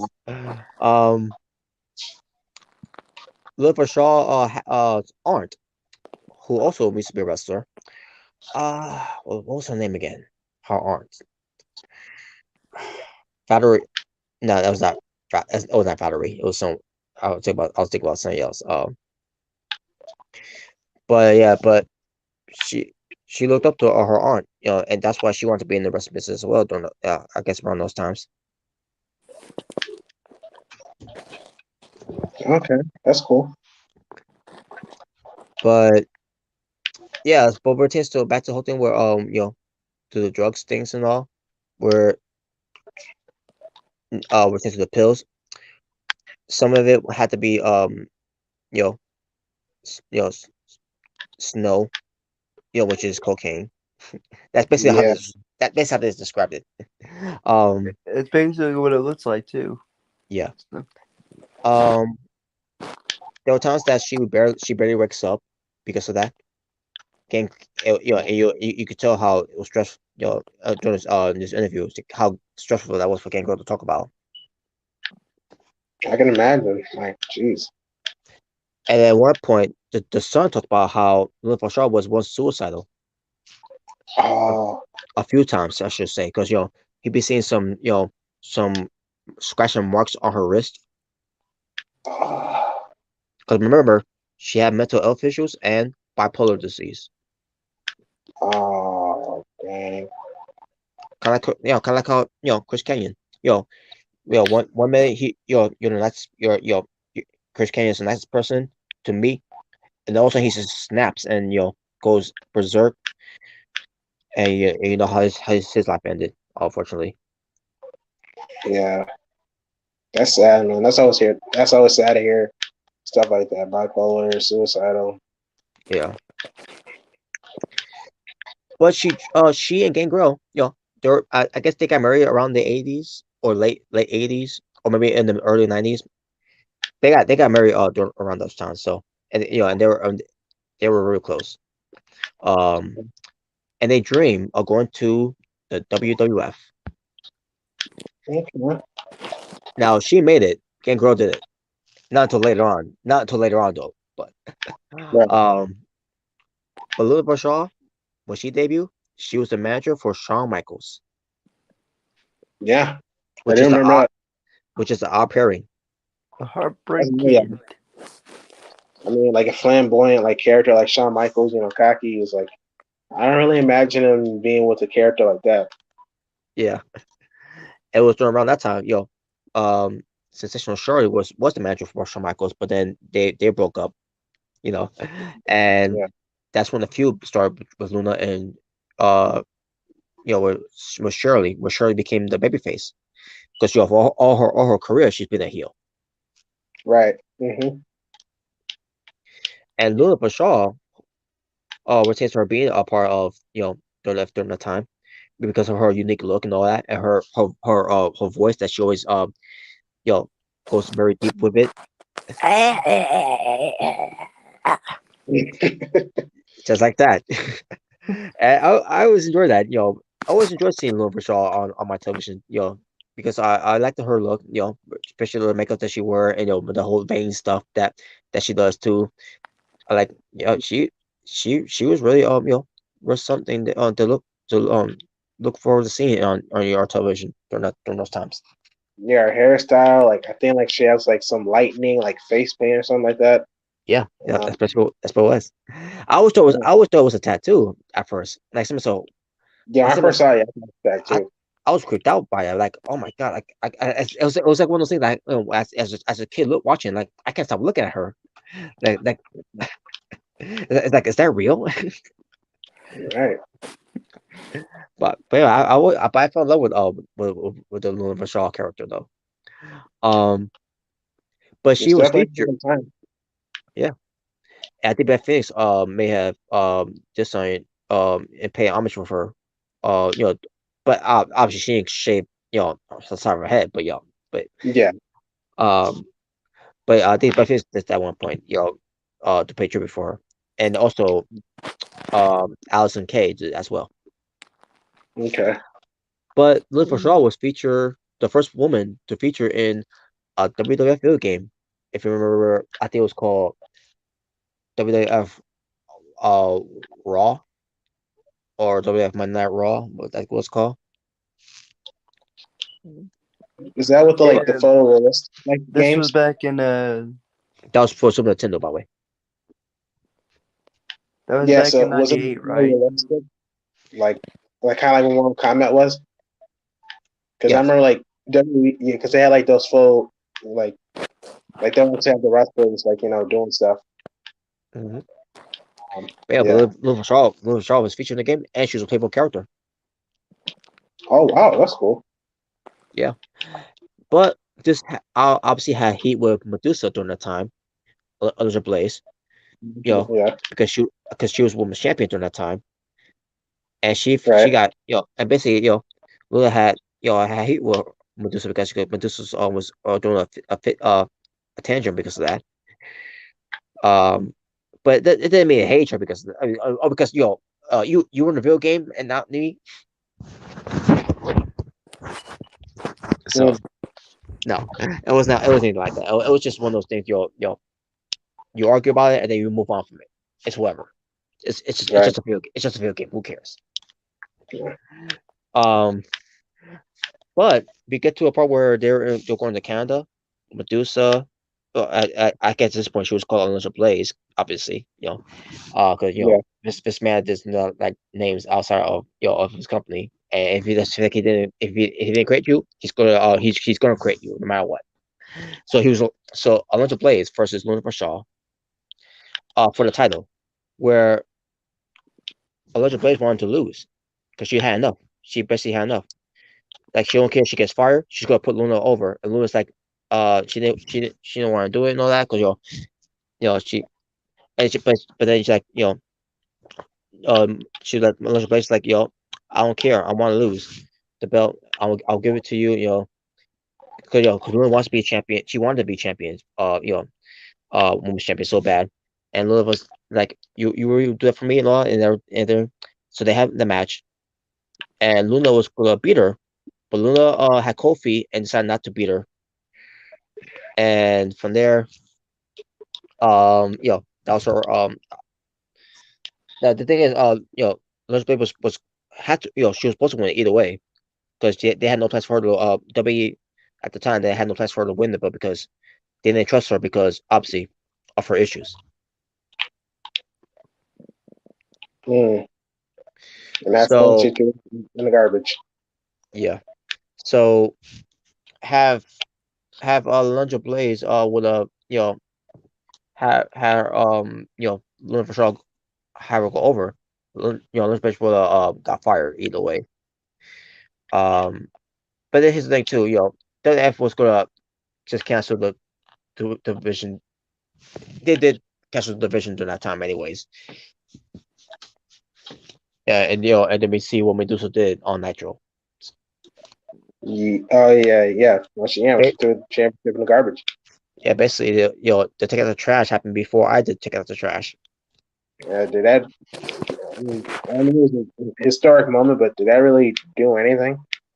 Yeah, and I thought when Medusa went to WCW and took the belt with her, I thought it was gonna be a situation where they're gonna create a women's division in WCW, where it's gonna be the WCW Women's Championship. But no, it wasn't. It was just just to take shots at WF after that time. Like, really? What? That was the reason why you brought her there. Yeah, that's what I said. It didn't really do nothing. Yeah, she threw in the trash. Well, yeah, it was shocking at the time. Yeah, Yeah, it was shocking, but it didn't amount to nothing. it meant nothing because you have her there just to be there, just for her to throw the belt in the trash, just to because you want to take that company out of business. And this is Eric Bischoff, by the way. This is all Eric Bischoff. Well, of course. I mean, Yep. I remember. The only thing for the women I remember from WCW was like around the 2000s, and that's when like Stacey Keebler and Miss Hancock was there. Mm-hmm. And Tori Wilson. Yeah, Tori Wilson there. Yeah, other women that came in too as well. And again, they could have done something there. And obviously, they were using sex appeal, which is not a bad thing, but yeah. I mean, yeah, not a bad thing, but jeez, my God. Yeah. But yeah, I guess Berhard was right about Bischoff. He is an idiot. Mm-hmm. But anyways, but Gangrel, we get to the point where Gangrel talks about how can't remember.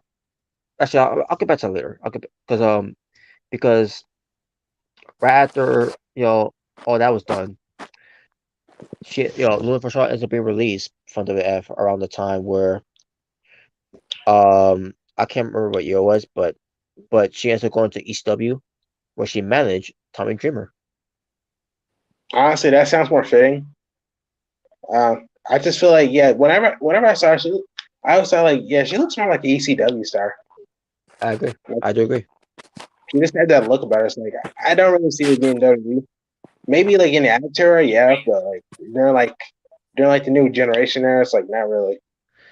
Well, speaking of that, which we'll get to right now, because we get to a point where she returns to WF, where she's once again back in the to the role that she was in before, managing. Mm-hmm. And who did she manage? She managed the artist formerly known as Gold Dust. Oh yeah. I remember that. And it was one of those It was one of those times where Goldust was not being Goldust. He was being the opposite of Goldust. What? What the hell was that? No, like what? What did you say? Like he was what Goldust? He was the opposite of Goldust. Oh, what was he? He was into some freaky shit that he was wearing. Oh. Yeah. Yes, that. Oh my God! I'd rather remember 7 than that. Oh man, those days. I mean, if you talk about how he how you first came in as what pertains to him being the bizarre Goldust, the way he was acting, with Razor Ramon and with Ultimate Warrior and Roddy Piper, which by the way, recipes to all three of those guys.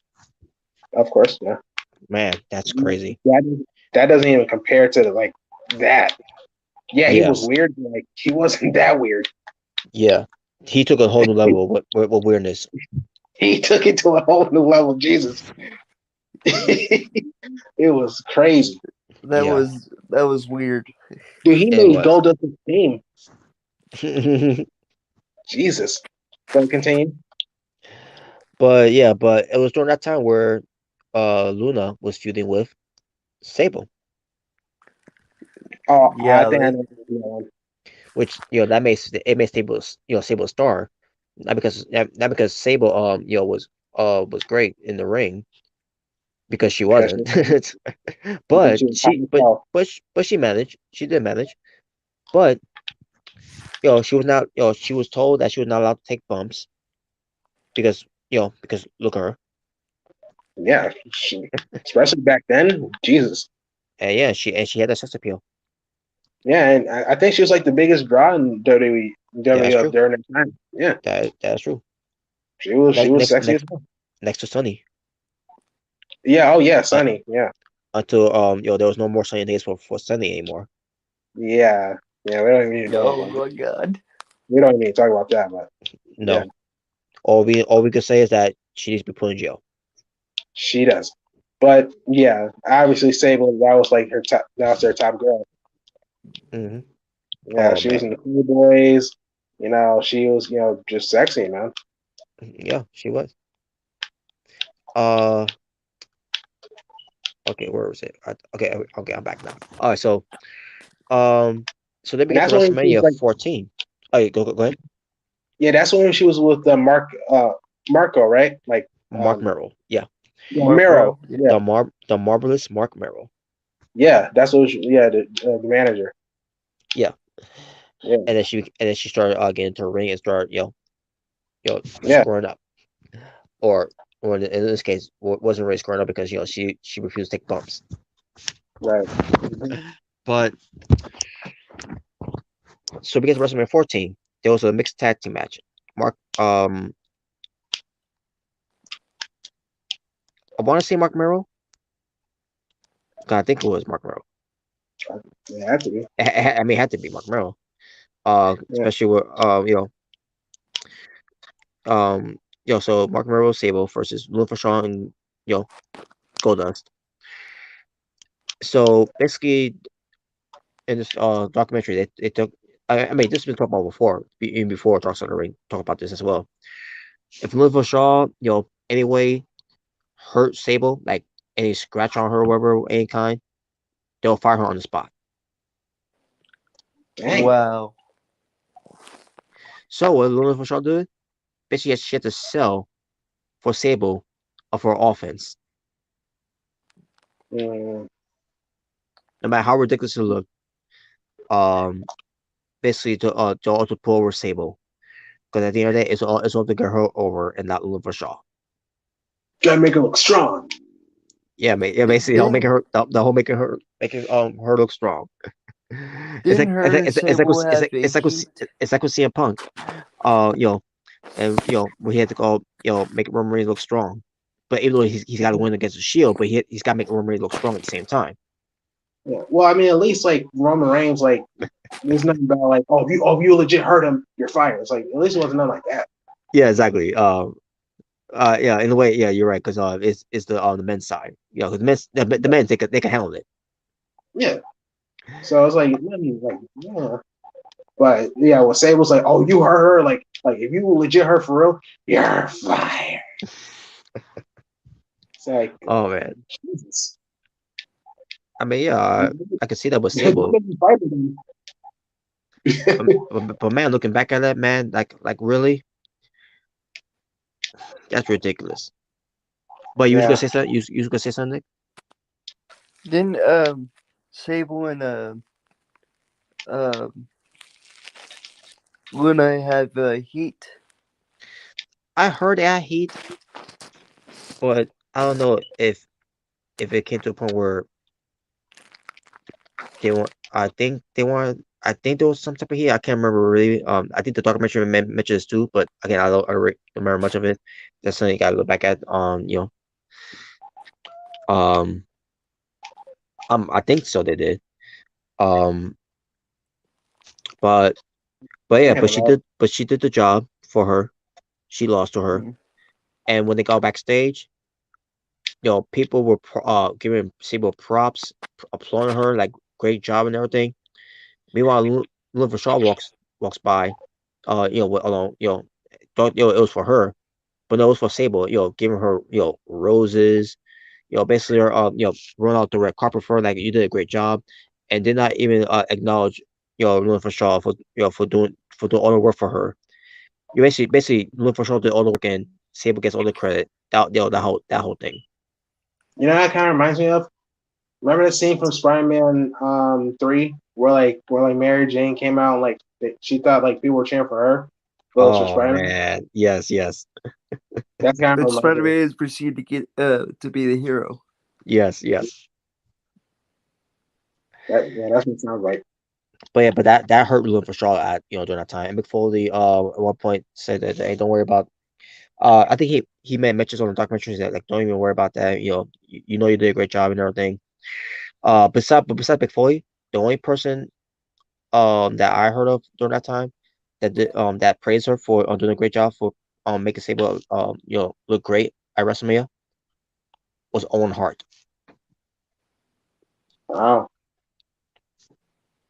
And yeah, you retain to Owen Hart. Going, saying that to Luna Vachon. When I heard that Luna Vachon, when Owen Hart said that, that it meant a lot, coming from him. Yeah. And yeah, and again, you got some else try to talk to her too and all. I think Sable, I mean not Sable. I think Sunny May at one point try say to her, to calm her down because she was getting upset that they was getting all this praise to Sable while she did all the work, and Sunny was trying to calm her down, and then Luna Vachon basically took I think she may grab her by the throat or something like that. I can't remember. Yeah, basically I did they did react of it on the show too. So um, but Sunny was trying to calm her down in a way, but Luna Vachon didn't want to hear any of it. Uh, But yeah, that was crazy though. Um, and then where it tends to the whole thing, the whole avatar thing, with Luna Vachon, where she doesn't fit in, the mold that they're looking for because she's not she don't got that type of sex appeal, which I think is nonsense, ridiculous because she's I think she always thought she has the body, but the thing is she doesn't really want to showcase that because she's not that type of woman because she's at the end of the day she's a pro wrestler. But I do understand that sex appeal does work in especially during those times of pro wrestling. So right. they feel like they have to get rid of her again. So she was like, oh, Yeah. and we haven't heard from her since for a while. Of what I heard before, you know, she was at one point I think she was a substitute teacher or maybe she was a teacher, like a full-time teacher in some way. Um, and then I heard something about what happened in 2009 where her home got destroyed by a fire. This was around Right. December. That was around December, by the way. And she had to stay at her mom's home because of that. That Um, sucks.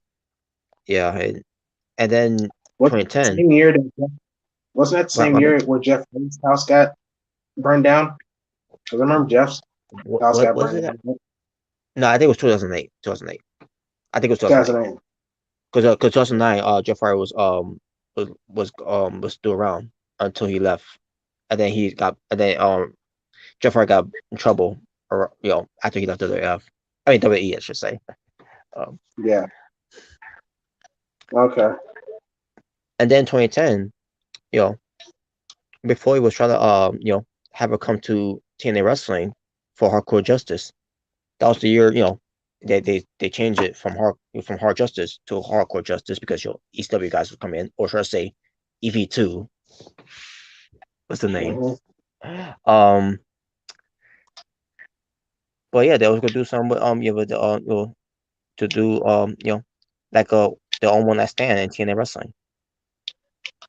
Oh wow. Obviously we're bringing those ECW originals to there. It's just gonna be featuring them and all. And Luna Vachon, she was part of that Arrow at one point, and Mick Foley wanted to bring her in, but she respectfully declined because at that point she was retired from the business. Okay. And yeah, and I believe it was like around about weeks later around that time is when she passed away. Oh, She was basically she was found dead by her mom at her at the mom's home where she was staying because after her place was destroyed by fire. Um, but what did her was that she, was the drug overdose because I gotta go back to what I was saying here before with Gangrel. If he didn't do what he did, leaving her the way he that he did, but not in the mean way, but in the way where he wanted to save himself because if he didn't leave her, he probably would have been dead with her too. Yeah, because of the drug because of the drugs they were taking during those times, especially yeah, especially when Luna was out of control with the drugs. right, So in a way he's happy he's still here, but at the same time um he wish there's something he could have done to at least try to help her. Even though he during this time he wanted to help her so badly too during that time, but at the same time it was tough to do it to be around her, right. and she was only 48 years old. Oh, How old? She was 48. she was 48 and she didn't even get to the age of 50. 48. Wow. Damn, that sucks. That really sucks.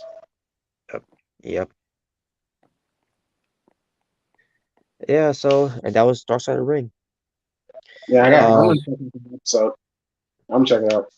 I mean it was still a good episode to listen to, you know. And hear those stories. Now there were some parts that was not mentioned here. That I don't think the whole part with Owen Hart mentioning was mentioned. With Owen Hart thanking. I mean giving Luna for sharp props of Right. it. I don't Okay. remember. I don't recall them mentioning Owen Hart giving that props to Owen. But when it comes to shoot interviews, there were a lot of mentionings of that Owen Hart gave props to Luna Vachon for doing a great job for making Saber look like a star on that show. Okay. And yeah, so that was Dark Side of the Ring for Luna Vachon. And I think what they called it, with the title, I think they called it the many faces of Luna Vachon. Yeah, I'm gonna check that episode out after this.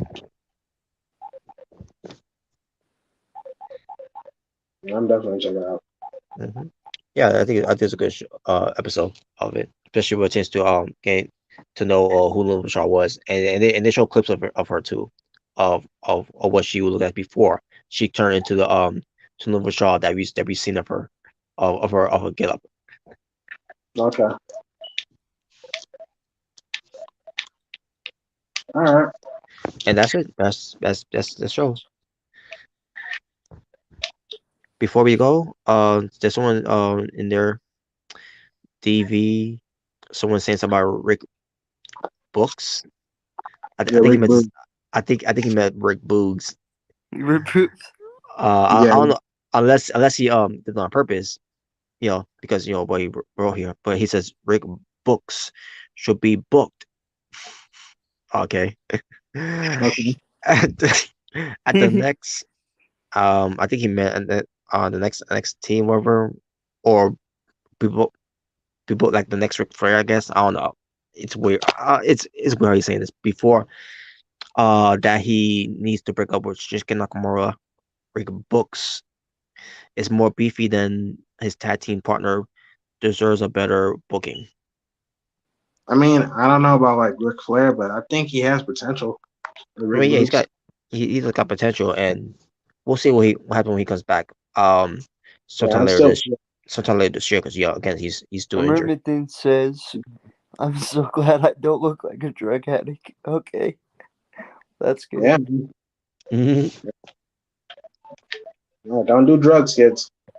Don't do Don't do drugs. drugs. Stay straight edge. Yeah. Stay in school. That's right. But yeah, there you go. That's basically it for the show. This was episode Okay. 5. Now it wasn't pack full panel, but we get to work with at the end of the day. So hopefully Hey, next time it'll be better. Yeah. hey, We're still. we're the asylum. We get the people what they want. Got to get the people what they want. Yes, Gotta give the people what they want. gotta give the people what they want. I'll tell you one thing: they're not going to get Blanche Shipman.